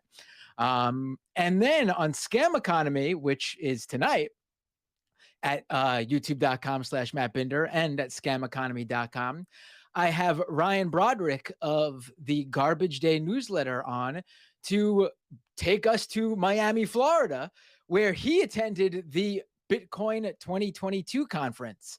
And he broke down who was there, what was going on, what we should take out of that event. So, I took you guys to Los Angeles on Doomed. I'm taking you to Miami on Scam Economy. Come take a journey with me on my various shows, folks. Take a journey with you. Well, I would encourage everybody to check that out. Does when you did Doomed earlier this week, was there any discussion about Jimmy Dore's live set? We spoke about how he was there, and some of the other suspects that were there. For me, the most shocking thing was I discovered, due to the lineup of that event, that Dickie Barrett, the singer of the Mighty Mighty Boss Tones, is an anti-vaxxer. I had not realized that. I had not realized that's why he had also left the Jimmy Kimmel show. He was the announcer for many years there. Wow. So that was heartbreaking as a ska person. But yeah, Jimmy Dore, it's not. What was that? I was gonna ask what kind of music Mighty Mighty. What's their big hit? Like I never had to knock on wood. No, the impression that I get. No. Have you ever seen Clueless? I have. Yeah. They're the band at the party that Brittany Murphy is dancing to when she falls down the stairs. Okay. Oh, I'm going to ask the show or the theories, but She doesn't fall down the stairs. She gets hit in the head. They also did a song. Falls down the stairs. Really? It's a fake scene. She completely busts her ass and falls down the stairs. Bender, have you seen the George Floyd song that they did? That was the beginning of the Mighty Mighty Boss Tones' downfall. Yep. I mean, aside from the ska, they did like a ska song, like relevant. a tribute to George Floyd, and it's really... and the chorus was like something like "Hey Georgie," so bad, so bad. Oh wait, yes. That's better or worse than the time that what was that? Yeah, was it Calvin Harris? No, it wasn't. It wasn't Tiesto. Who was it? The guy. It was Calvin. Harris. No, it wasn't Calvin Harris. David Guetta. David Guetta. Yeah. Oh, on the rooftop. On the rooftop. Yeah, where he remixed MLK to give tribute to it's definitely up there. Obviously, Guetta got more attention because he did so on a this big live stream, and he's a bigger star, obviously, even though I don't really know who he is. But the Boss Tones song is really embarrassing. I couldn't believe they put that out. It was bad. So, Brandon, what's happening over on the discourse? Well, I'm glad you asked him. This week, we're going to tackle the vicious rumors spread by Matt Bender, host of the Dune podcast and Scam Economy, regarding Emma Vigeland having salad in her teeth, and where these counter-revolutionary politics come from. I like your show better. The infrequency of it has a lot of people saying that. Not a lot of bad opinions when it comes out so irregularly. No chance to make enemies. People would be surprised that the guy who regularly debunks misinformation actually does so only so he can have more authority to spread misinformation himself. That's why most people do it. That's the narrative, and that's how you seize control of it. Right. Former chemistry professor writes in, "Hi, Emma. Yesterday in the discussion on trans people in sports, you said that testosterone isn't a steroid. Chemically, it is, and the primary muscle being an All right, dude. I mean, okay, it's not a performance-enhancing drug. Is that better? All of your points on the subject still stand, but it gives bigots an opening to attack you as not knowing the science. Okay, I meant steroid colloquially, not in the chemical sense. I hope that clears anything up. People take a lot. I was on. going to say people take a lot of drugs and non drugs to enhance their performance, regardless of whether it's an exogenous like hormone in ways, and that's medicines, etc. Like blood doping is a thing. So to simply say that like testosterone, it has various uses, unlike other types of performance enhancing drugs, which I think is important to to highlight when we talk about whether or not like it counts as doping. Right. All right, let's get into some clips. We might not take too many calls today, as I mentioned, because we have so many fun clips that I want to get to. This is what you want to start with, Charlie Kirk? I feel like it's a nice, light little appetizer. All right, yeah, for sure. It's like we got some. I gotta pull up this sound sheet. I didn't take a look, honestly. A little bit of calamari. All right, here. Well, yeah, check out the sound sheet, but I'll give you some context before we get into it. So This is number 8, Bender. Charlie Kirk was at this is a Turning Points USA event. Is it not, right? I don't know. Regardless, an audience member asked him a question here about what to do about the opioid crises and the housing crises here in the United States. And Charlie Kirk has a theory about one's political affiliation as it relates to the height of your building and or apartment. Kill 198,000 people. We collected 12,000 pounds at the southern border. We are Colorado's the second highest state for drug overdoses from fentanyl. And we have 57 state Democrats just passed the most expansive abortion bill in the country, allowing us to abort a baby right up until like 1 minute before they're born. Not true. I'm discouraged. You talked about the 3 things we need to do. Sorry. How do we make, how can I have an impact against these kind of odds? And how do we make housing affordable when it's already gone past some crazy? Right, 2 questions. Okay, housing affordable, you got to wage war against the environmentalists because you're not able to build enough homes. I guarantee you that's happening in Denver. It's absolutely happening in California, and it's happening in Arizona. The environmentalists want to have less new development because they think it, disenfranchises some weird bird no one's ever heard of, right? And so we need to build more homes, and we have to build them quickly. And we have a huge housing crisis in our country, the likes of which we have not seen in a long period of time. Hold on. I believe that we need to build.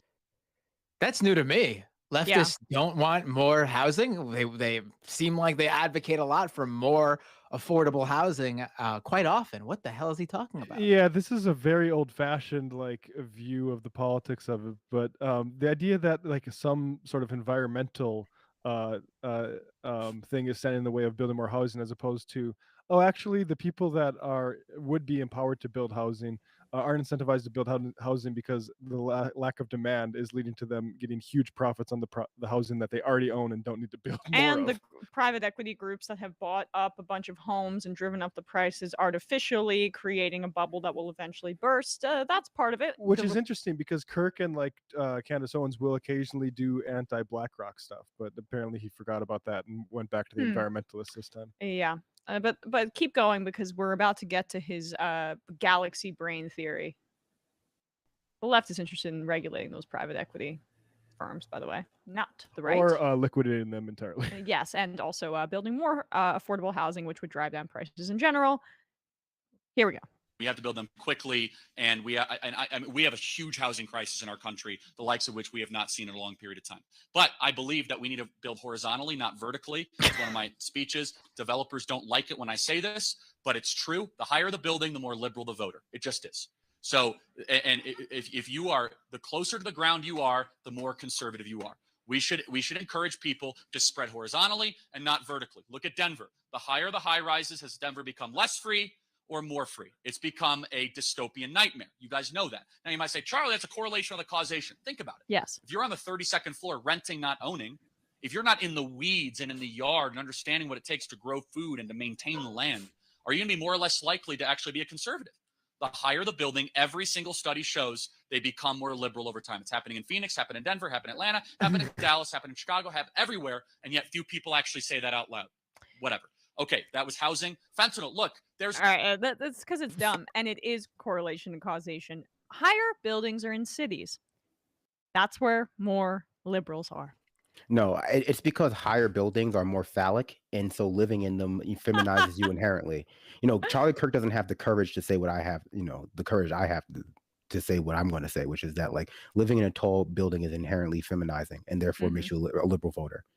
I mean, I think he has a point, but I think he's taking the wrong thing out of it. Leftists live in higher, you know, buildings that go up vertically because it gets them closer to God.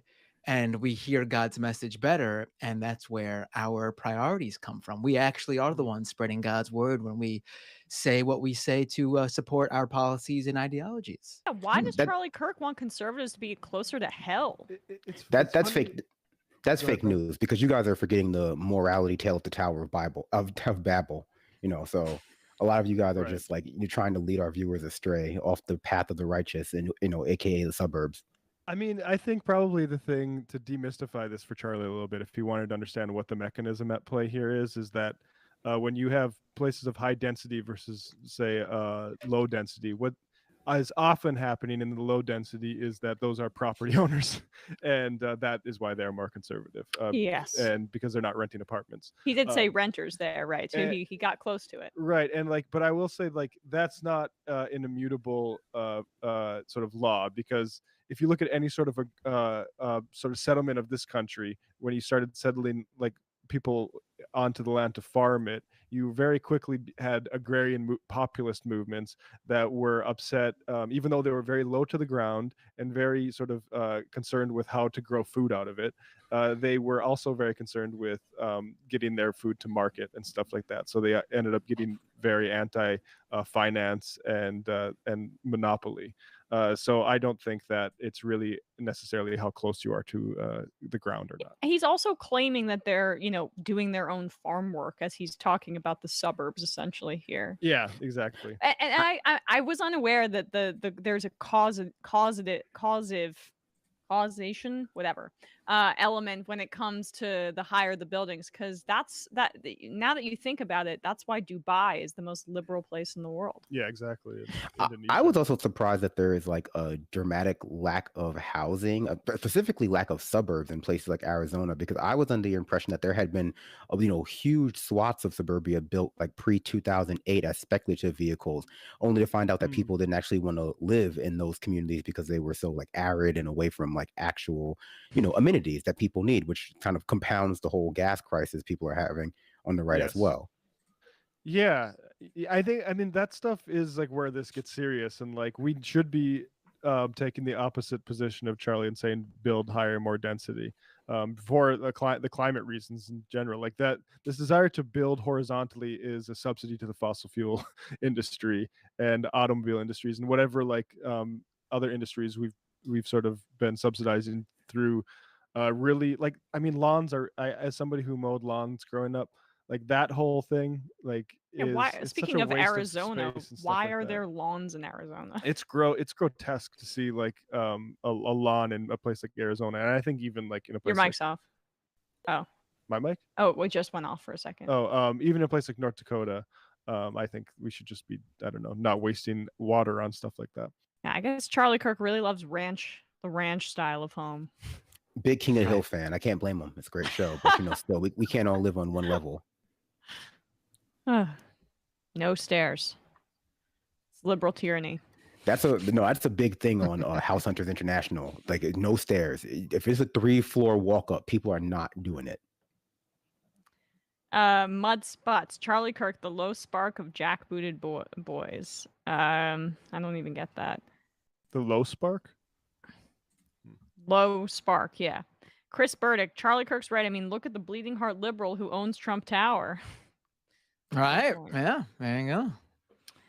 Yeah, I do think if you went into the tallest buildings in New York and polled the people who were living there, one, you'd find a lot of people aren't living there and they are just speculative assets. And if you polled them, I think you'd find the people that are holding those speculative The people that are assets, highest up. they'd rather agree with Charlie on a lot of these particularly economic policies. You know who else hates tall buildings? The Taliban. Right. Yeah. So I was thinking about that. Really makes you think. It does. Maybe he and I was Bin Laden. I was looking recently at this like Zillow listing for one of the floors on that new really tall pencil tower on Billionaire Row in Manhattan.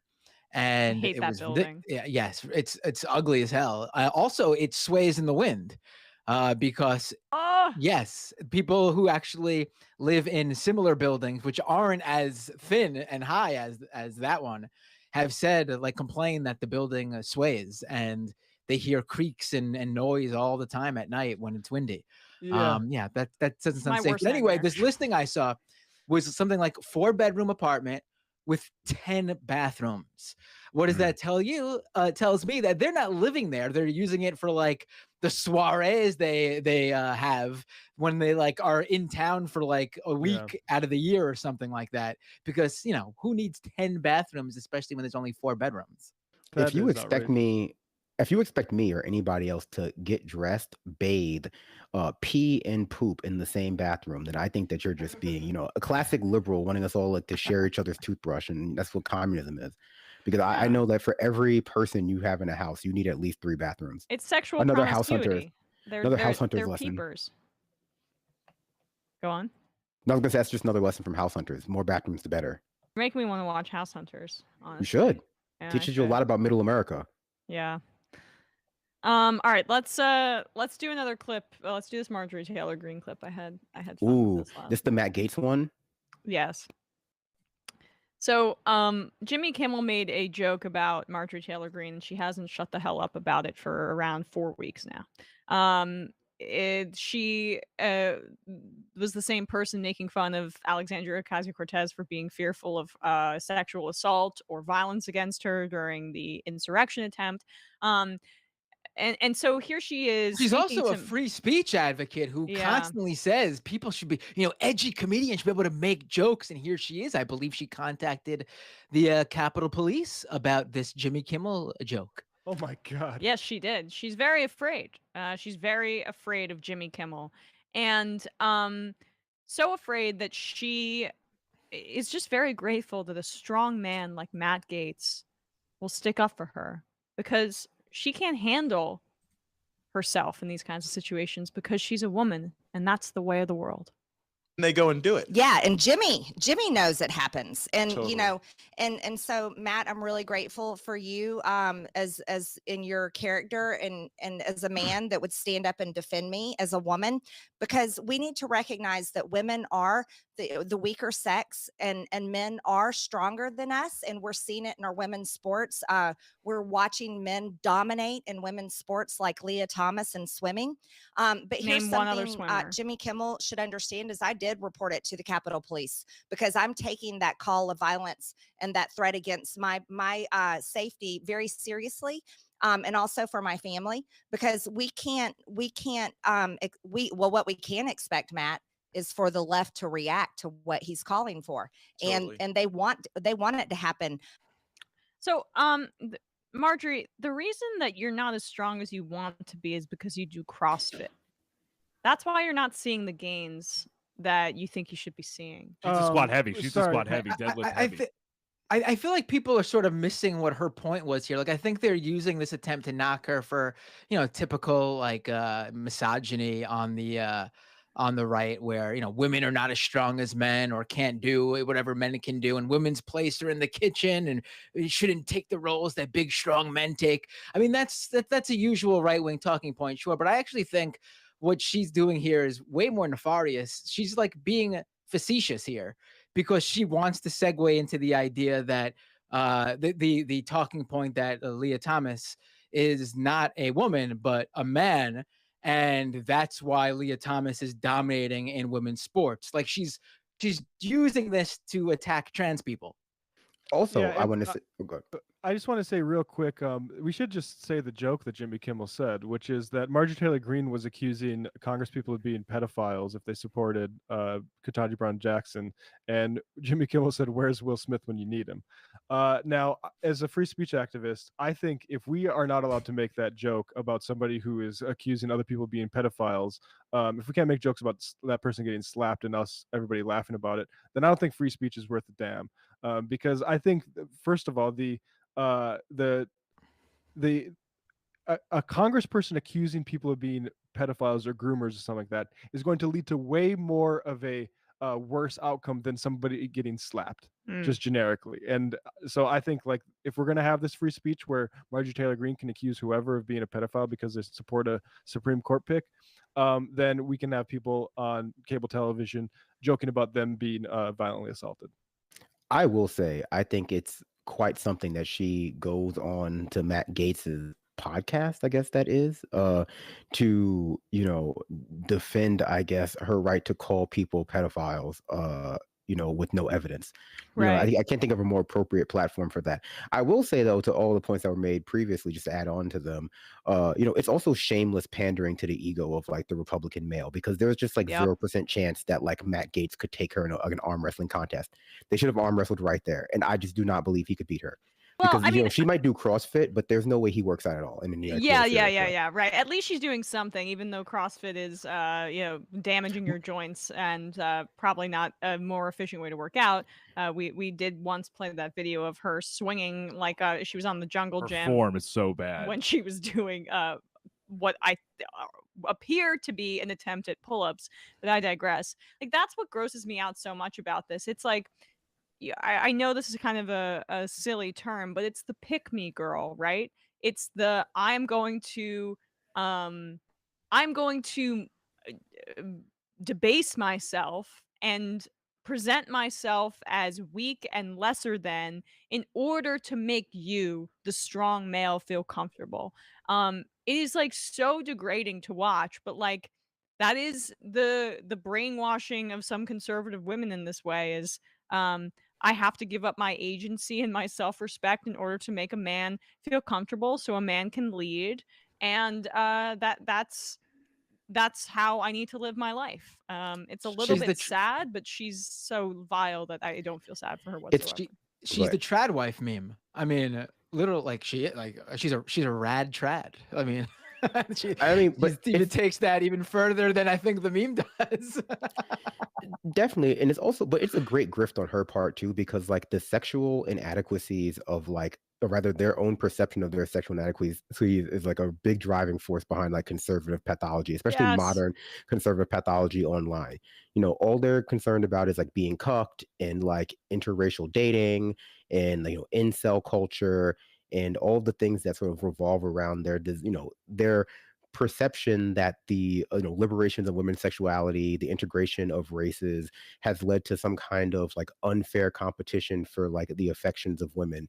And so having these kinds of like, you know, women in their party who are willing to give credence to like, oh yeah, we should definitely go back to the world of like single race dating and like women being the property of their husbands because they're, you know, just like biologically inherently inferior and weaker. It's just, you know, they're just, you know, I hate to say it, like they're just insecure enough to like find that and compelling enough of a reason to, you know, pick her essentially. Well, Even though she's super weird. Yeah, I mean, it's the it's the insecurity of like a white male who feels that and whose entire life they've been pandered to in culture and in society, and now things are slightly changing. So you have a bit of that backlash of the conservative woman seeing that as an opportunity to appeal to that demographic by being like overly obsequious and deferential. And so that's like that's some of the slide that we're seeing here.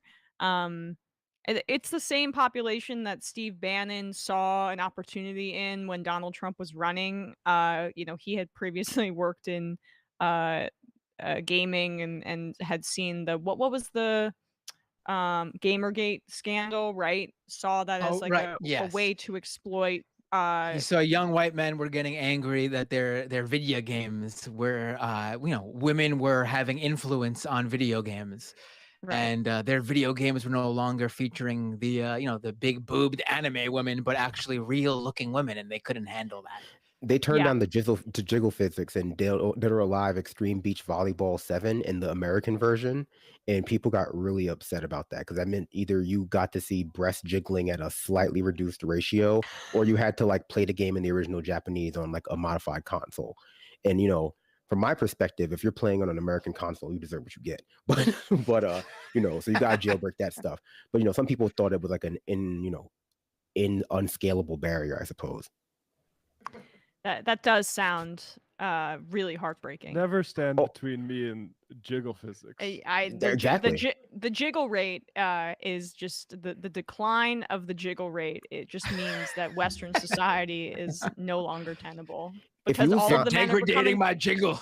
No, not a high enough jiggle rate per minute is contributing to the feminization of men.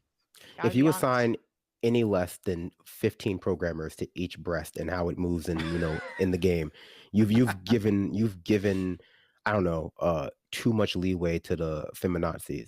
Although I will say the interesting thing about like Gamergate, I suppose, as someone who was like tangentially just viewing it from the side, not involved in like political media at all, is that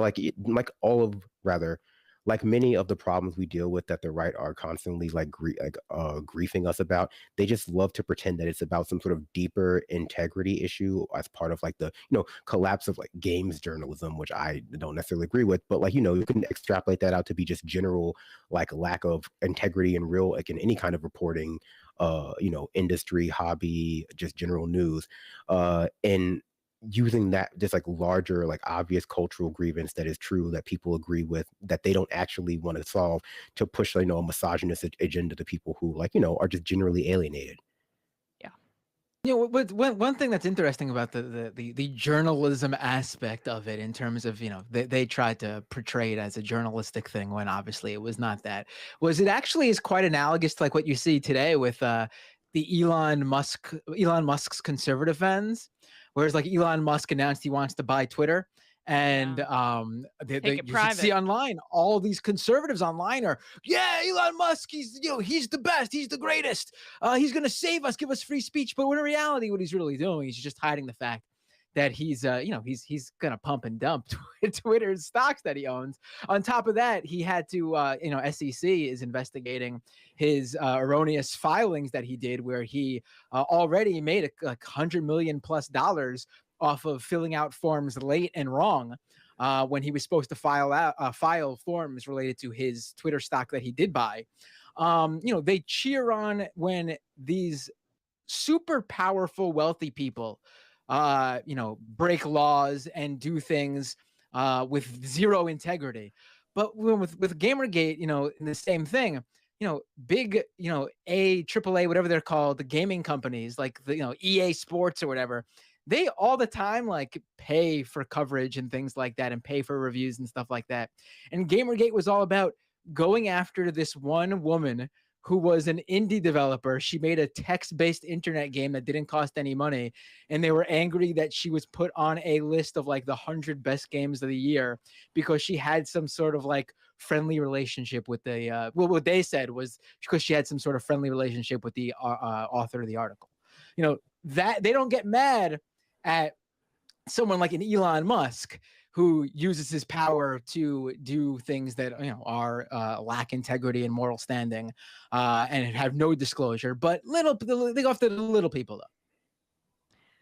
What's also interesting when bigots start getting principled, it's like you think I don't know that's the story of that like top 100 list or whatever, right? But I will hazard a guess that that is not the first time that friendly connections have led to somebody getting onto some video games list in the industry, and it's jealously guarded because she's a woman. Yep. Right. That is Illuminati interesting. Kids. It's Go ahead. about ethics in game journalism or fair play in women's sports. No, wait, it's grooming in schools. Sorry, which one are we talking about now again?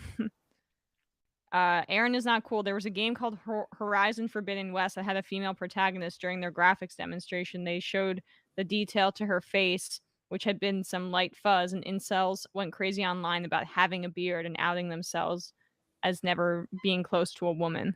Those are great games, by the way. Bitter masshole. Charlie Kirk's face is being built horizontally. All right, let's take a call now. Calling from a 308 number. Who's this? Where are you calling from? 308. 308. Oh, they hung up. I'm pretty sure I knew who that was, too. Calling from a 908 number. Who's this? Where are you calling from? 908. Good afternoon, guys. How are you guys doing today? Doing well. Who's this? This is Evan from New Jersey. I just wanted to call on from I guess I have some updates I guess I was watching about the whole Ukraine and Russia affair war. It's something really interesting, and it's only been from some firsthand reporting. But it seems that while there is this migrant crisis that's been created from this event, it does seem that there's some anecdotal evidence of some Ukrainians actually going back. After the battles in the northern regions, and most of those being cleared out as the front moves more to the east, it does seem that some Ukrainians are actually going back home, which is actually at least belief in their own country that they have a chance to perhaps win in this conflict. And while again this is all really dark and all this, it's just I guess some optimism, I guess, if we could say so, in all of this. That's all I kind of wanted to talk about. Just anecdotal evidence that, because Russian troops have, at least for now, left the outskirts of Kyiv for the most part to go towards the Donbass to focus on separating that region into Russian territory, that some Ukrainians have returned.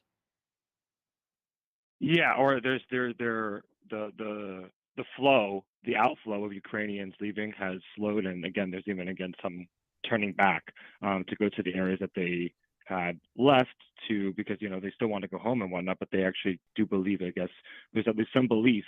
It sounds just stupid, but I guess within the people themselves that maybe there is some ability to go home, which for the people who are suffering, the innocent people, those civilians, to feel that, I think that's a good thing to see, I guess, I hope so. I mean, I hope, that in terms of the broader military offensive, that Russia now focuses attention on the east here. The unfortunate reality of likely what's going to happen is that they're going to attempt to annex the Donbass and attempt to do what they did with Crimea. But if that saves bloodshed for now, that's the situation we're facing. Yeah, I mean that's the hope, is that Yeah. them withdrawing from the full invasion of the Kiev will lead to a more settled down border conflict thing. It's flippant, but I think there's some truth to it.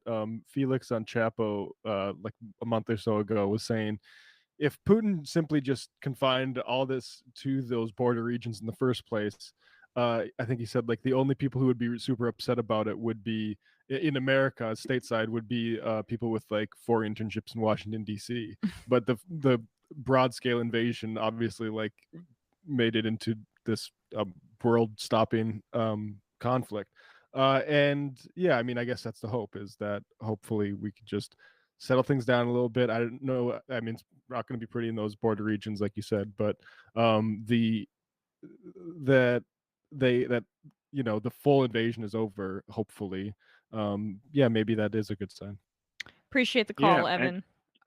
if I could just put one more thing, if that's all right. sure. While other Matt's here, I want to to know if he's had to catch the newest QAnon documentary of Watch the Water.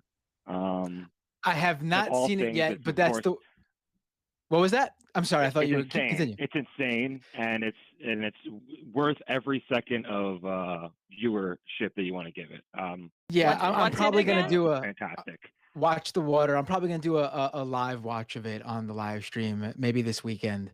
Yeah, it's the one where basically they claim, the QAnon conspiracy theorists who made this documentary claim that the vaccines contain snake DNA and it's going to turn us all into devilish serpents. Right? That's the one. That's awesome. That's pretty good. That's pretty good. I hear a lot of conspiracy theories, and that's a pretty good one. Nothing new, but like, you know, they're getting up there with some of the classic conspiracies of the day. The classics. Appreciate the call, Evan. Slither around. Bye. All right. Yeah. You know, they're like, you know, these conspiracy theories like this, like that one are definitely funny, but then there's like stories about that guy who was a surf teacher who out of the blue got into conspiracy theories over the pandemic and then took his 2 small children to Mexico and murdered them because he thought that their mother was a snake and that her snake blood flowed through them. So he had to kill them before they became monsters.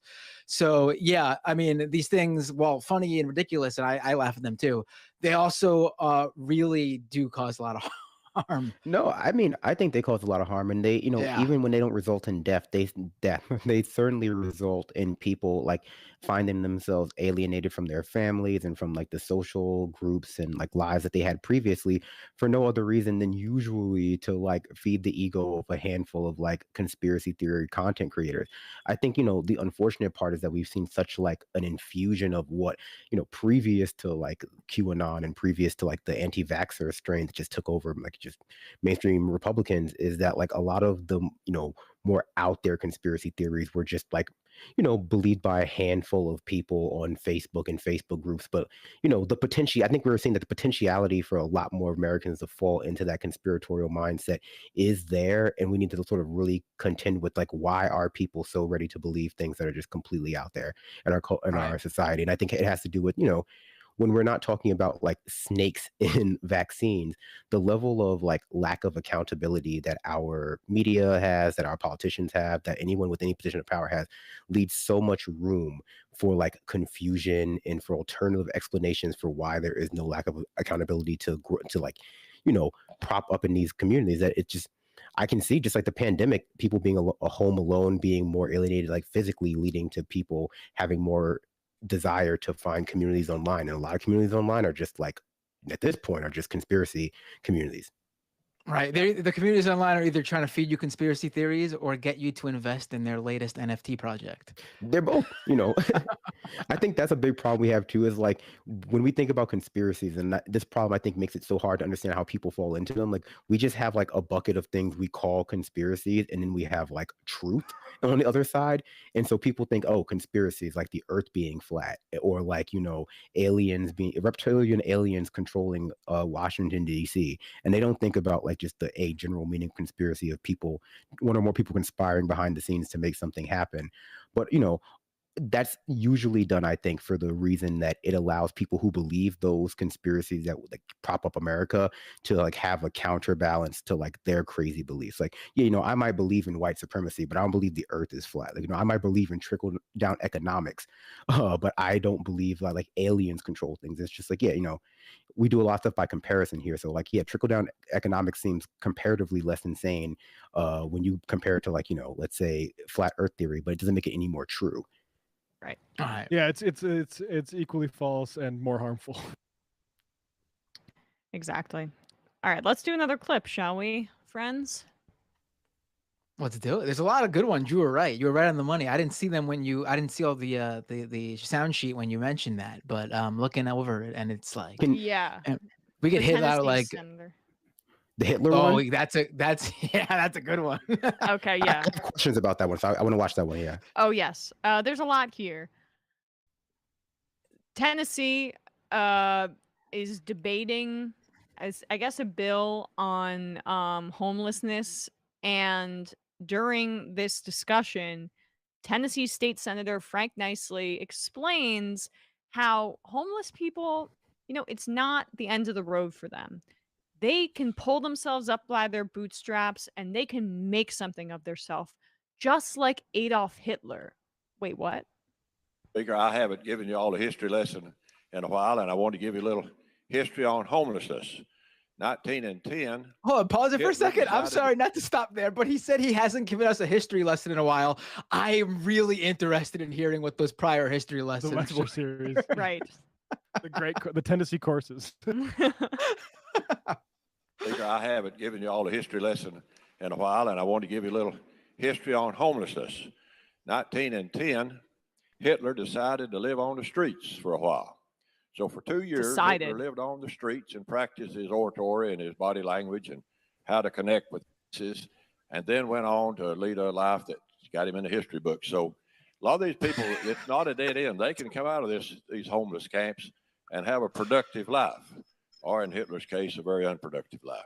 I support this bill. Thank you. What's this guy's name again? Frank Niceley. Frank Niceley, yes. Very perfect name. He's being quite frank, and he's putting Hitler's history quite nicely, actually. Yeah, I mean, He should have ended up there with a welcome to Candace. That's what I always hope people in their like little. We did it screeds, like, yesterday, Brandon, with a Charlie Kirk, with a Shapiro. clip That's how or I want to Charlie end today's show. You guys have Welcome to to remind Canada. me. So the Tennessee legislature was debating HB 0978, a bill that makes, quote, solicitation or camping along a controlled access highway or entrance to an exit ramp a misdemeanor warranting a $50 fine and community service work. So they want to fine homeless people for living on the streets. That's the bill's purpose. It's just a part of, and also it passed, by the way. So this is just a way to further criminalize poverty. But I'm not familiar with Hitler's history. And his homelessness. But he did say he chose to live on the streets. Can someone clarify this for me? This was a voluntary decision, was it not? Oh, I don't know. I mean, he was impoverished. every good Führer has to do so, Emma. Don't you know that every good Führer needs to be homeless for a few years? It builds character. Yeah, as a painter in Vienna, I believe he was impoverished. I mean, Oh. somebody who legitimately, George Orwell, voluntarily lived among homeless people for a book. But like again, I don't. This is such a bizarre example because it's like, what are you saying? Like, I get it from like invoking Hitler in the sense that you want to like portray every homeless person as maybe a latent Hitler because you hate homeless people, but to say it as like an inspirational story. Yeah, like keep your head up, it might turn around for you. Like, You could be in the history books just like Hitler. I think that it's rude to imply that there's anything suspicious about Hitler being the first person you think of for all your examples. About homelessness, about pulling yourself up by your bootstraps, like this, there's nothing wrong with like constantly drawing upon a figure that everyone's familiar with. That's what a good history teacher does. Steve Harvey had some homelessness issues before he became very successful. Yeah, why didn't that Yeah, come yeah. to Frank Niceley's mind? We gotta use that instead, Senator. Yeah, but he's Respectfully. got Hitler on the brain. It's very interesting. He kind of knew where he was going wrong and tried to save it at the end, but in his case, a you can very still have- unproductive life. Yeah, like I guess actually Hitler was unproductive, but I mean, he was productive, I would say. if you're being very Literal. morally neutral about what that term productive means. In terms of his ends, he was actually quite productive. But The German Nazi military state was it was Actually, efficient. I think we were better off when Hitler was homeless. So I'm against the bill now. Actually, yeah, we need to keep him homeless. I think that like any good orator, the good senator or state senator or state congressperson has left, his statement open to our interpretation. Because frankly, you can make a whole 4-quadrant system of like anti-homeless, pro-Hitler, pro-homeless, pro-Hitler, anti-Hitler, pro-homeless, pro-Hitler, and just ascribe his statements to any of those positions. That's just a sign of a clear and clever speaker. It's a multi-tool. Hmm. I wish I was that good. Me too. I think a smart person would have like put the two and two together as like maybe Hitler's upbringing and the struggle he had at homeless gave him affected him in a way that turned him into the terrible person he was. Not that he pulled himself up by his bootstraps and then yeah. I and honestly then just decided think to do what he did. I honestly just think that the history education in this country is so poor that, like, at the end of the day, if you ask anybody like about history, you're going to either get a story about Hitler or a story about Martin Luther King Jr. And very few of those stories will be like adequately explain either of those people. And so, like, if you're just drawing for an example in our society, you're just either going to pull up Hitler or Martin Luther King Jr. Yeah, I mean, one day you could be sleeping in your car, and the next day, if you get on your grind enough, you could kill millions of Jews. Yeah, that's that hustle life. And that's why we have to find the homeless. Thank you, Yep. everyone. I mean, it's astonishing. Create astonishing, more Hitlers. Based on that speech, I could not figure out what the bill actually did until you explained it. Because I was like, this could be, he could be saying anything here. Yeah, right. Again. You want your speech to mean everything to all people, all the time. It has something for the homeless people, something for the lovers of Hitler, something for the haters of Hitler. You know, A little bit of Big tent. everything. Yep. That's what we call a moderate. The Problem Solvers Caucus. Chris Burdick, it just makes sense. Every aborted fetus is the next Albert Einstein, and every unhoused person is future Hitler. Yeah. That's called Schrodinger's Hitler. That dynamic. Titan Taylor Green. A couple things I'm not sure if we touched on. Abbott, Trump endorsement, and y'all are already covering the Tennessee State Senate. Don't forget about child marriage recently too, or at least trying to. I think we touched on that stuff, but I do want to get to Abbott, so thank you for reminding me. Chris Burdick, my favorite Q Anon is still the one I've been hearing a lot recently. That Space Force is Trump's private sleeper army, just waiting for their go signal to perform a coup and impose martial law. Yeah. A lot of sleeper cells that like are still fast asleep that Trump is supposed to be giving a signal to. Mind Pillow Guy. Emma, what do you make of the theory that Bill Belichick purposefully texted congrats to Brian Flores to blow up Tom Brady's plan to fake his retirement and end up in Miami? He would have every reason to do that. I don't buy that Belichick accidentally texted the wrong Brian in order to do that, but I do buy that Brian Flores filed his lawsuit on the same day I think that Brady retired, knowing that scheme was in the works to force Brady wanted to force himself to Miami. They're building a huge compound there, him and his wife, where they also have a huge compound in Costa Rica. It's closer. He doesn't want to be in Tampa anymore. I mean, he wanted to go there. That was a huge part of the issues that Brian Flores was raising in his racial discrimination lawsuit. And yeah, that got blew up because they couldn't bring in Sean Payton right after that because the organization was under such strict scrutiny, obviously. Prairie Flower Kowalski, sorry, I was 308 out in the wind. Would have been a bad connection. Totally get it, Kowalski. Divisive, insidious, and derisive. Oh, by the way, your old friend Jackson Hinkle got banned by Twitch for being Russian misinformation. Well, that's funny. A Square. Emma, you're so right on that point about this pretend posture of defenseless white women who need a protector. It does a lot of work for these Republicans, elevating the position of white men in the society and maintaining white supremacy. Reason also these suburban white women voted for Trump. Yep. Jay Tingle, The Low Spark of High-Heeled Boys is the title track of a 50-year-old LP by Traffic. It contains the verse, the man in the suit has just bought a new car with the profit he's made on your dreams. Oh, okay. It's a very deep cut there. Yeah.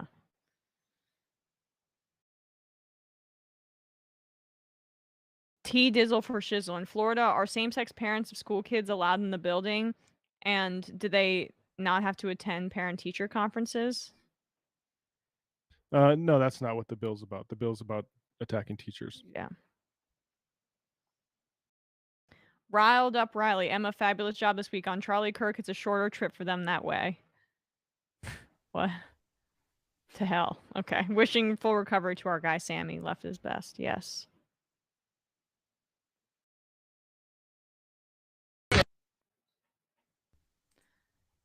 Todd Cobell.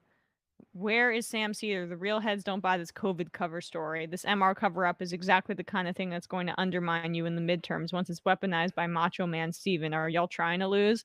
Losing on purpose is lame, like Bernie Sanders. It's also a bad strategy for real winners. Also, some sources say that Seder is out in the bat about shredding spike proteins like a porcupine during molting, shedding spike proteins like a porcupine during molting season, and endangering the unvaccinated majority who stand Crowder, who is very smart and handsome. Viva Le Pen. It's a good theory. I won't confirm or deny. I imagine the snake venom is taking effect now, depending on when he got his booster. Yes, you'll be seeing a Voldemort-like Sam Seder when he does finally return. No nose, just slits for nostrils. They played that one scream. Oh, that's pretty good, Bradley, in that trailer over and over again. Punch Drunk Pulpit. Brandon, I just watched Punch Drunk Love for the first time. It was really good. Brandon is right. We need to reject this feminization and start living in stout, barrel-chested homes that lie low in the ground and have a strong base. Your abode should be a chode. That's an easy mnemonic device to remember. Little hobbit chodes. Exactly. Charlie Kirk is more comfortable with chode buildings than tall skyscrapers, obviously. One of them is threatening. Sorry.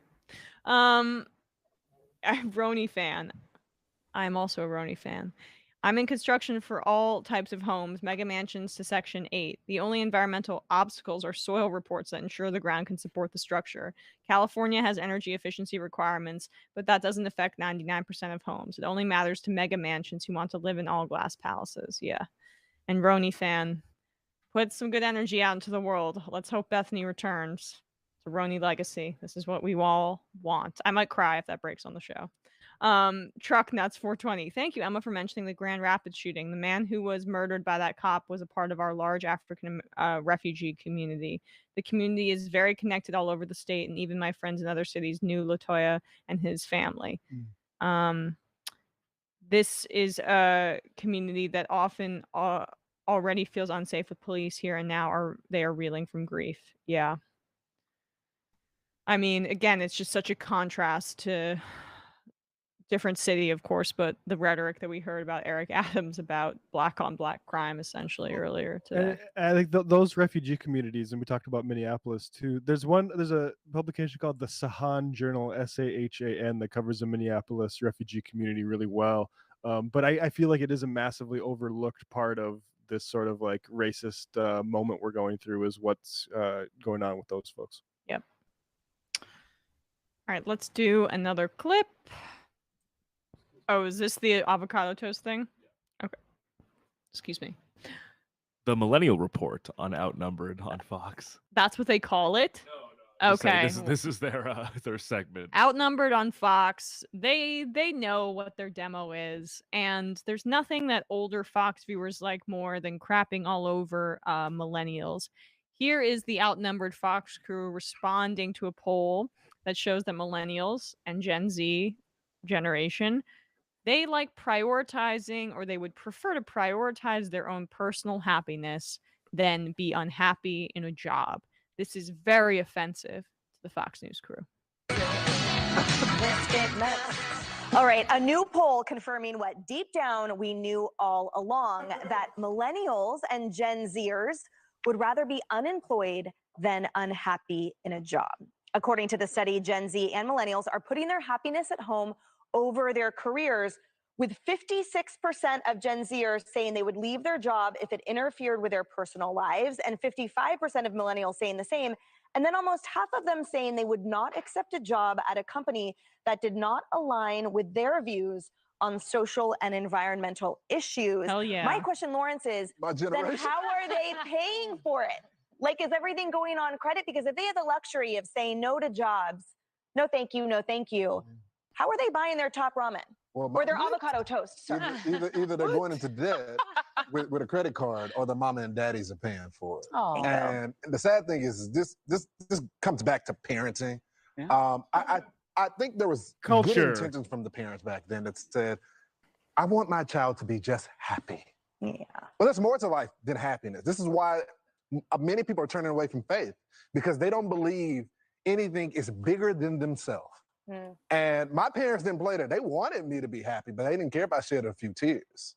You know, we got spankings in our household. They laid down the law, and my dad was on the front row of the basketball games. And if I had a bad game, I know it was going to be a long talk on the way home. Because it was bigger than happy. He wanted me to be happy with the sport, but he did not tolerate mediocrity. And I think that's what the parents are doing today. I think there's dignity in all work, and this You're such a good idea boy. that you're better off sitting at home taking a COVID check, or living off your parents in your basement and. Wait a second. What? Yeah, COVID test is a sign of a real cuck. Hey, he wants to come over to my place. We're doing a COVID test party. That's what we're just hanging out, doing all day, not working. But is she referring to that or stimulus checks? No, she What'd you said say? COVID check. She said COVID check. COVID check. As if those are still going out, as if they like- didn't stop months and months and I'm months and months sorry. ago. Yeah, I thought Okay. All right, Okay, keep gotcha. going. Yeah, keep going. With the sport, but he did not tolerate mediocrity. And I think that's what the parents are doing today. I think there's dignity in all work, and this idea that Dignity in all work? you're better off sitting at home taking a COVID check, or living off your parents in your basement and not being productive than taking a job that actually is providing for you or your family. That's right. I think this is bad for society, and I think it's going to make a lot of people mentally unhealthy. I think that there is dignity in work, and all work is good, and we ought to really promote that idea. Not Wage every cuck, job is wage going to cuck be a dream mentality. job. I can't support that. Yeah, we should be. Work will make you free, I think, is what we should be supporting. But that's do we have wage any- cuck mentality. I can't support that. I can't support that. I'm glad younger people aren't watching Fox. Let's get those numbers up. Let's get those numbers from 56 and 55% up to 95 and 96% up. You know? So, why does Rachel Campos Duffy not shovel shit for a living? Or does she want to work in like a slaughterhouse? Or does she want to work at, I don't know, like an Amazon fulfillment center in the middle of COVID when there's no protections? All work is good. What's her claim to fame? That she was felt icky on Real World about a gay guy with HIV back in the 90s. Like, Wait, that's she was on it too with her husband? Wait, was that the Isn't that one how with they met? was that Real World Philadelphia with Karama from Queer Eye? Oh my god, I need to check this. Oh man, I don't know this. I honestly didn't even know Karama was a Real World. I don't even know Yeah, who you're he talking was the first gay black Real World participant in Real World Philadelphia. So Rachel Campos Duffy's husband, Sean Duffy, who was a congressman from Wisconsin before he retired to go on Fox, he was on the Real World Boston. Oh, and then Yikes. and then Karama from Queer Eye, I think, was New Orleans. Yeah. Well, you don't want to be on Real World Boston. I'm gonna put that out there. But I mean, all of this stuff is about enforcing like an obvious hierarchy that they have in their head. Like they don't want you to feel dignity in your work, even if your work is, especially if your work is as like a server or garbage man, they want to feel superior to people who are in those positions. And if people refuse to do those jobs, especially if millennials and Gen Z, refuse to do those jobs in mass, it's a rejection of that hierarchy that Fox News and, various Republican lawyers are a more worthwhile part of our society than like our baristas or our bakers or whatever, which, they obviously aren't. But it's just, we've just, as a generation, as the last two generations, we've just categorically rejected this idea of that work is inherently tied, or rather should be inherently tied to your social status in that way, even if it isn't tied to your income. And it's just like, I mean, the reason I gave those examples of those kinds of jobs is just because, like, I mean, she would be singing a different tune if her conditions were terrible and she wasn't getting paid probably 6 figures or more to be in a cushy studio here in New York, to claim that all work is good, etc. Because what this kind of rhetoric does is it's a way to serve capitalists and bosses that want to justify terrible working conditions for their employees and not pay them more and not pay for their health care and cut corners. And there is more precariousness for a younger generation as gig work and contractor work becomes more prevalent. There is, it is harder to move up a corporate ladder to the same degree as the generation that's probably watching Fox News there. And so what this does is it is a way to indoctrinate their viewers, to discipline younger people who are asking for better working conditions and better wages to say, no, your work should be a little bit painful, a little bit to a lot painful. And that's why it's totally fine for me to not provide you with fair wages. Yeah, and set the table for all this stuff because the restaurant industry wants Biden to do whatever he can to force people back into, their jobs that don't pay living wages. If you look at Rachel Campos Duffy's career section, because she's so focused on careers, and you got to get out there and start your career if you're 18 to 24. Campos was this is how it starts. Career: The Real World San Francisco. Campos was on the cast of The Real World San Francisco in January 1994. Lived in the house on Russian Hill. This is 1994. Although the castmates were informed ahead of time that they would be living with someone who was HIV positive, they were not informed who the housemate would be. On the cast's first night in the house, Campos' housemate, AIDS educator Pedro Zamora, informed the housemates that he had AIDS by showing them his scrapbook of his career as an HIV educator. Campos felt uncomfortable and initially distanced herself from Zamora, stating that she wanted to know how his health status would affect her. However, she said nothing to the other housemates for fear of appearing homophobic. And then later they patched it up. So that's who this person. That's how she was working on her career at that age. And it wasn't taking whatever job some capitalists wanted in their community for way less money than they would normally want to leave whatever happy lives they have with their friends at that age. And Pedro tragically passed, by the way. So, R.I.P. Pedro. Jeez. Yeah. Anyway. Someone who watches reality television shows, I think it's rude to imply that someone starting on The Real World and ending up on like Fox News is not pulling themselves up by their bootstraps. That's like that is a very common pipeline in our media industry. That is ultimate rugged individualism. It is. Who is the most successful real world person who has done the least harm? Like it's got to be Mike the Miz, right? I was just gonna say Bender the Miz. It's got to be. It's got to be the Miz, right? I mean, Karamo. I mean, he's like, I don't know how much harm he's doing. He doesn't really do anything on Queer Eye, but I don't know how much harm.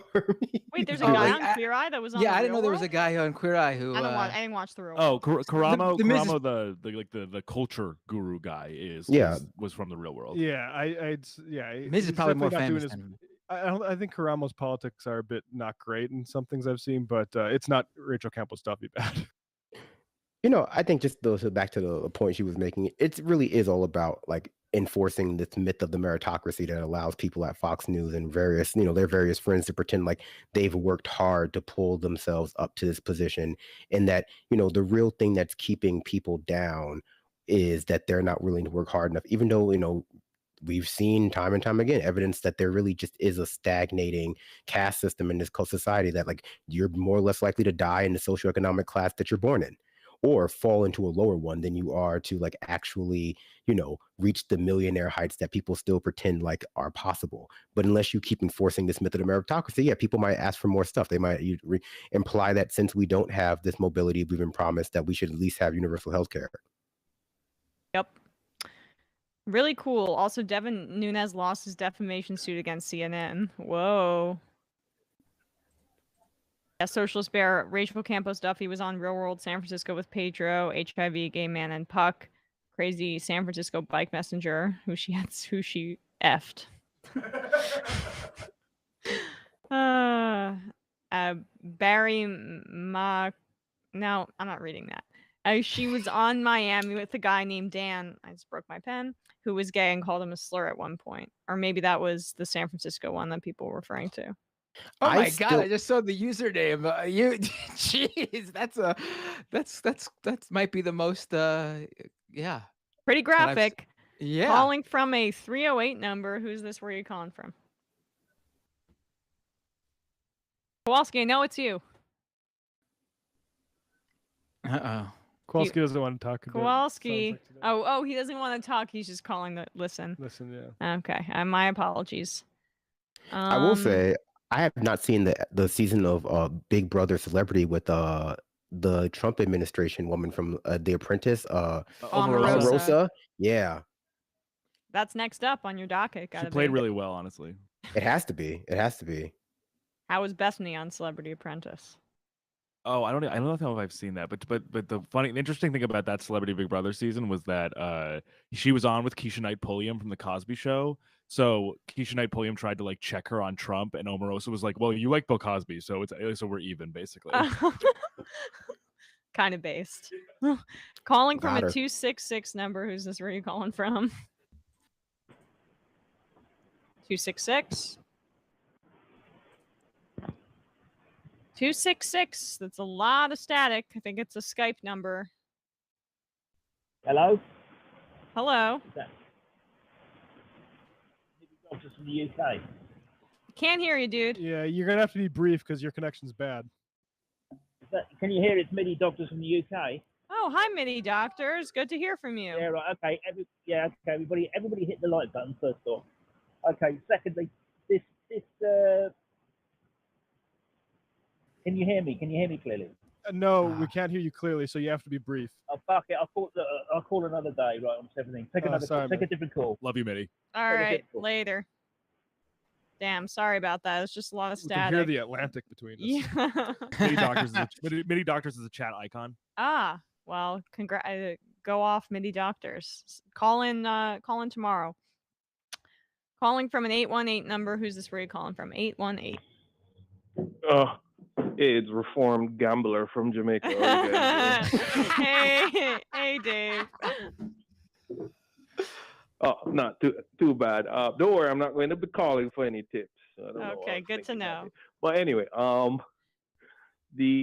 guess the topic I wanted to go into is, I guess it's kind of an intellectual one, especially since I've been like brushing up on my old biology and doing research on it. I'm beginning to wonder if, like, how we have sports categorized, you know, you have male and female sports, if that is a good or meaningful distinction to have. Because, like, the more I look into it, the more stuff I see that is completely arbitrary, like banning certain female competitors because they don't reach a certain hormone level. Yeah. Or it seems completely arbitrary. I mean, would sports be better categorized if we do it on like a performance average or something like similar to like how we do weight classes? That's a good point. I mean, I think particularly in individual sports like tennis, that could be useful. Mm. I think we're a few decades out, honestly, from that happening. But golf is an example where Mhm. there's no need for a gender classification. I perhaps, you know, I don't even know what actually the meaning is behind that difference. But you know, for things like basketball, I understand it does, like, for the average woman versus the average man currently makes sense. But I do hear what you're saying, that the distinction is a bit outdated. I find it even jarring when I watch like award shows and the best actor or best actress is divided between gender. That's something where there's zero reason for a difference or distinction. But as somebody brought up, like with the distinctions, what quote unquote makes the average man, whatever the average man is, or the average woman's strength stuff, right? Is even that's kind of fuzzy because, like, the more I think about it, if that be the case, like as you say with basketball players, the taller you are, the better your shot at going in, right? Yeah. So I don't know. The more I think about it, I'm not sure it's a meaningful thing in the long term. I've all been right, thinking sorry. about the same thing too. I mean, I don't know if we're at a point where we're able to make that transition, I guess. But because honestly, sports, there's this heavily misogynistic culture, and there are many men that perceive sports as something that is for them by them. I say this as a sports fan that tries to have my analysis taken seriously because I'm often right, but it doesn't really happen. To be honest, Dave, I've thought about going to sports media in my life, and the misogyny is so insane that I've ruled it out pretty much. Be honest, Emma. The real reason you ruled it out is because you couldn't put money on DraftKings anymore. Right, my ethics clause would be a bit of an issue. Womp womp. No, but I think oh, go ahead. But it's a useful thought. Go ahead, Brandon. No, I think Dave makes a great point in the sense that, like, it's mostly about conditioning and body composition. Women and men have varying, women and men within the same quote unquote sex have varying levels of like androgen hormones and like muscle building capabilities. And they have, various types of like, body shapes and body composition. So like usually if you find like a man and woman who have the same amount of muscle or same build, that you would imagine that they would be like around the same amount of strength. And that's true. The sports thing, I think, is like Emma was saying, it's less about like the sports and like the rules and what makes it fair, particularly for like the competitors, and more about the aspirational quality of sports for men. And the idea that like men would not want to watch like a UFC fight between like a 140-pound man and a 140-pound woman, and whether the man wins or not, they would not feel good about that as a viewer, as someone who's aspirationally trying to project themselves onto the game. And so like, some of it is more about like what makes the sport consumable to an audience of average viewers who are never going to play that sport. And that's why you get those polls that show like the everyday average guy thinks on average thinks that he could beat Serena Williams in a tennis match. It's like that is impossible. It's like that's not going to happen. Like it's zero. If you don't play tennis professionally right now, and even if you do and you're a man, you probably still are not like capable of taking her. But having that tested consistently would be upsetting for like every man who plays tennis on the weekend. Literally the plot of Battle of the Sexes, but yet we're still doing that. We're still doing that with Serena Williams. That's not Billie Jean King. That's Serena Williams. But anyway, well, I mean, it's also like that like rapper from the UK. I can't remember his name is Zubby or something, who like occasionally tries to like enter like women's lifting competitions to pretend like trans people don't belong in them. But it's like those competitions also have like weight classes and like age limits too, dude. Like there's something about. That says something about your psychology that you consistently want to participate in that. And just to build off one more point that Brandon made, and Dave, you're going to be the final caller of the day. I just saw the time. Is the pipeline, like right now we're seeing in football, and I won't make this too long, freaky receivers, amazing quarterback play, all coming out in the draft. And that's not because all of a sudden the body composition of people has changed and there are better athletes if they're fast, strong, able to catch balls. It's because the quarterback position has become so lucrative in this country and so desirable that kids all around the country in 7-on-7 camps are throwing balls, and there are people catching them, and they're getting those reps, and they're getting that muscle memory. There's a huge infrastructure for young boys in this country to play sports. There is not an equivalent infrastructure for women to do so. So perhaps down the line, and hopefully down the line, as these gender distinctions do begin to dissipate, that will happen with women succeeding at that level because there is the infrastructure to train them in the same way. You can correct me if I'm wrong on this one, because my memory is jaded. I think not jaded. My memory is not so great. But we recently had our track and field champ stuff. So that's basically high school. And I remember a young girl there. These are high schoolers running like 10 seconds for the 100 meters. So that's why I'm saying it buffers your point. It's basically what people are trained up to do. Yes. It's not so magical. It's a silly. But anyway. Go ahead, sorry.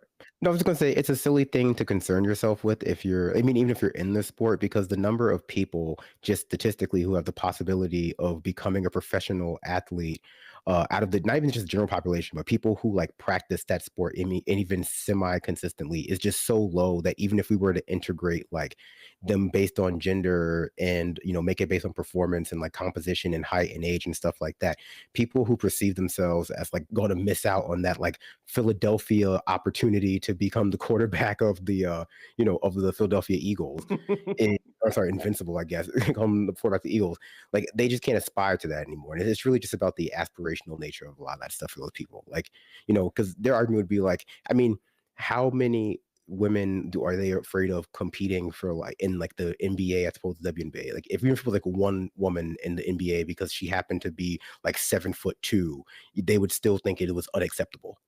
Yeah. Well, I appreciate the call, Dave. Thanks for the insights.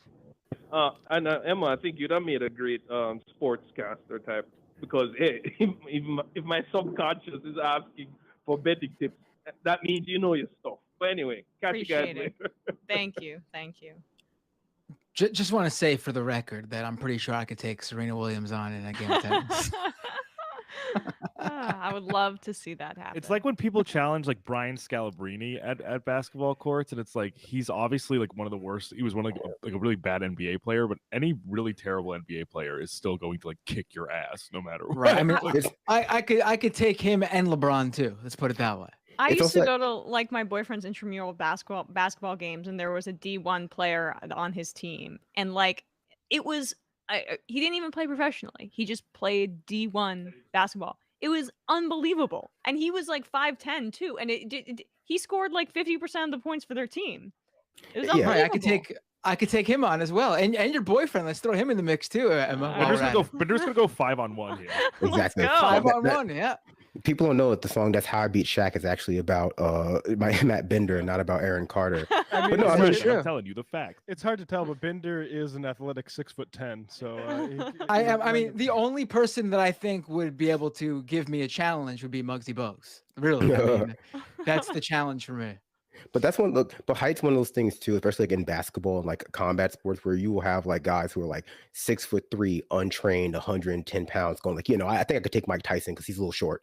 And it's like, okay, like, my reach is going to make it okay. And it's like, okay. Yeah, sure. Actually, I think I could take Mike Tyson because he's a little tall. All right, folks, we're going to wrap up 10 more IMs, and then we are going to get out of here. Dan from South Carolina. Hey, MR crew. The data on trans athletes is still scarce in terms of lead muscle mass to body ratio, but from what I've read, trans men can become equal in strength to biological men after 2 years of therapy. However, trans women, while losing muscle mass, retain their speed average over biological women. Data is not at all conclusive, which is why we need more studies on need education on the process of transitioning, not less. It is conceivable that there could be a special class, but we need to normalize feminine men and masculine women as regular and talented people. I miss Sam, but Emma, you're holding it down beautifully. Thank you very much. I agree that, I don't even know if your final point is, I think, the best one. Is queer des mejor? Shit. Getting closer. The first take type of sports shows are notorious for reinforcing misogynist sports stereotypes by putting few big male personalities on the panel to argue about the answer to a question that came off a teleprompter posed by a woman anchoring the show. Skip Bayless, in particular, has had a number of misogynistic tiffs with his co-hosts. Yeah, if you still watch Skip Bayless, please reevaluate your life. It's like, I don't know, watching Piers Morgan or watching Tucker Carlson. That's like what the equivalent of what he is for sports media. Yeah, he also said that when Dak Prescott was open that he struggled with depression, that he was not fit to be the quarterback of the Dallas Cowboys. So that's just like the kind of guy that Skip Bayless is, and one of the reasons why being in sports media sounds terrible. NJ Canfield, I heard an amazing take. If you have a problem with trans women competing, you also should think that every athlete who ever tested hot for steroids should get a lifetime ban. Yeah. I mean, steroid abuse is rampant in professional sports, and it's just something that people just pretend doesn't exist because it would also make it harder to feel aspirational. Yep. But then, like, what was it, like Peyton Manning like breaks his neck and comes back like 10 weeks later fine and like 10 pounds of water weight on him. It's like, oh, I wonder what happened to him. Right. There was a little bit of controversy with that. I mean, even like that's why, I don't even think the Patriots actually cheated in the way that people traditionally think, but Julian Edelman cheated. Julian Edelman took steroids, and he should be like, because he's like a handsome white receiver, he gets a ton of outsized media attention, but Fuck Julian Edelman. Sorry, keep going. I was gonna say like the HGA accusations were entirely buried by like Deflategate happening around the same time, and people were like, "Oh, this seems way, the Patriots deflating their balls, like scummy team or not, it seems way more important to the media than like the idea that we might get towards like understanding there's like a huge steroid abuse problem in professional sports." It also, okay, I'm sorry, really last thing. It's also really dangerous to take steroids if you're a football player because your strength is outsized and you could really not just is it unfair to competition, but you could injure other people when you're playing against them and tackling them. Man Shovel, the next right winger who brings up avocado toast is going to get slapped by Will Smith. Ben Shapiro's sweaty palms. Ben Shapiro's, wet ass palms. First of all, my wife is a physician. She said that overly sweaty body parts is a medical condition. Oh, I'm supposed to read this in Ben Shapiro. First of all, my wife is a physician. She said that overly sweaty body parts is a medical condition. It's called hyperhidrosis. Of course, the left is focused on ad hominems instead of actually debating the issues. How you were born biologically is just a fact and can't be changed. For example, I'm 5'9". That's just a fact. There's a photo of me and Dr. Peterson that clearly shows I'm 5'4". But that's just not possible because biologically I was born 5'9". T-Sizzle for Shizzle in Florida. Oh, wait, I already read that. Judd Winnick, one of Rachel Campos's housemates in the San Francisco's Real World house, became a pretty big deal as a writer at DC Comics. Interesting. Kevin from Philadelphia, you guys need a Gen X POV on this. Rachel Campos was on Real World San Francisco and felt okay. I think we went over that. Jen Hexer, I do housekeeping for 2 older women who are each having the type of memory issues that Dianne Feinstein is reported to be having. They can't make their own grocery lists. She needs to go home. Bless her heart. Yeah, I mean, she needs to go home. I don't know if we need to bless her heart, but we can agree that you had me in the first half, as the kids say. Right. Eat the Rich. My roommate is anti-vax and very conspiracy-minded, but we usually just don't talk about it. Last weekend, she got super high and told me how, quote, blue bloods are reptilian alien creatures, and that's why the UK royals and, like, Bushes and Clintons only marry each other. So that was fun. Yeah, I mean, the thing is like, this stuff has been going on for a long time. Like, David Icke was a successful media He's making person. NFTs now, I think, right? Is he? I don't know. I think I saw that, yeah. But yeah, like, I mean, he was going on media tours telling people, this exact stuff about reptilians. Dr. Jackson Hinkle's son, PhD. We don't actually need more housing. What we need is rent control and vacancy taxes. We also need more public housing. Yeah, you need to build more public housing. You can't trust real estate to do it. Dave from Jamaica, building houses quickly. What could go wrong? All right, 3 more.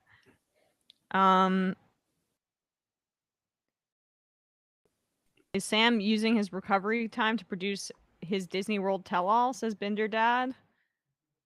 Hopefully. Chardonnay Socialist, another deeply engaging interview. Great week so far. Thanks, Emma. Sure. Thank you. And the final IM of the day, BB the Teach. 2 things can be true at the same time. Yes, there are profound systemic problems in our society. And yes, people do bear responsibility for their actions. Much more should be done for the homeless and to make housing more affordable generally. And people can do more to hold themselves and the people in their community accountable. I don't know. All right. That will be the end of the show. Thank you guys so much. Really appreciate it. Always a pleasure. Always a pleasure. Check out Doomed. Check out Scam Economy tonight. Check out the Discourse. Thanks so much, guys. And, of course, Left Reckoning, as always. Appreciate you all. See you tomorrow. It might take all the strength I got to get to where I want, but I know somehow I'm gonna get there. I wasn't looking when I just got caught between the truth and the lie bar. But finding out won't make me feel any better. Yeah, I know the clock is ticking, but the meds are gonna kick in, and my pilot light shining bright.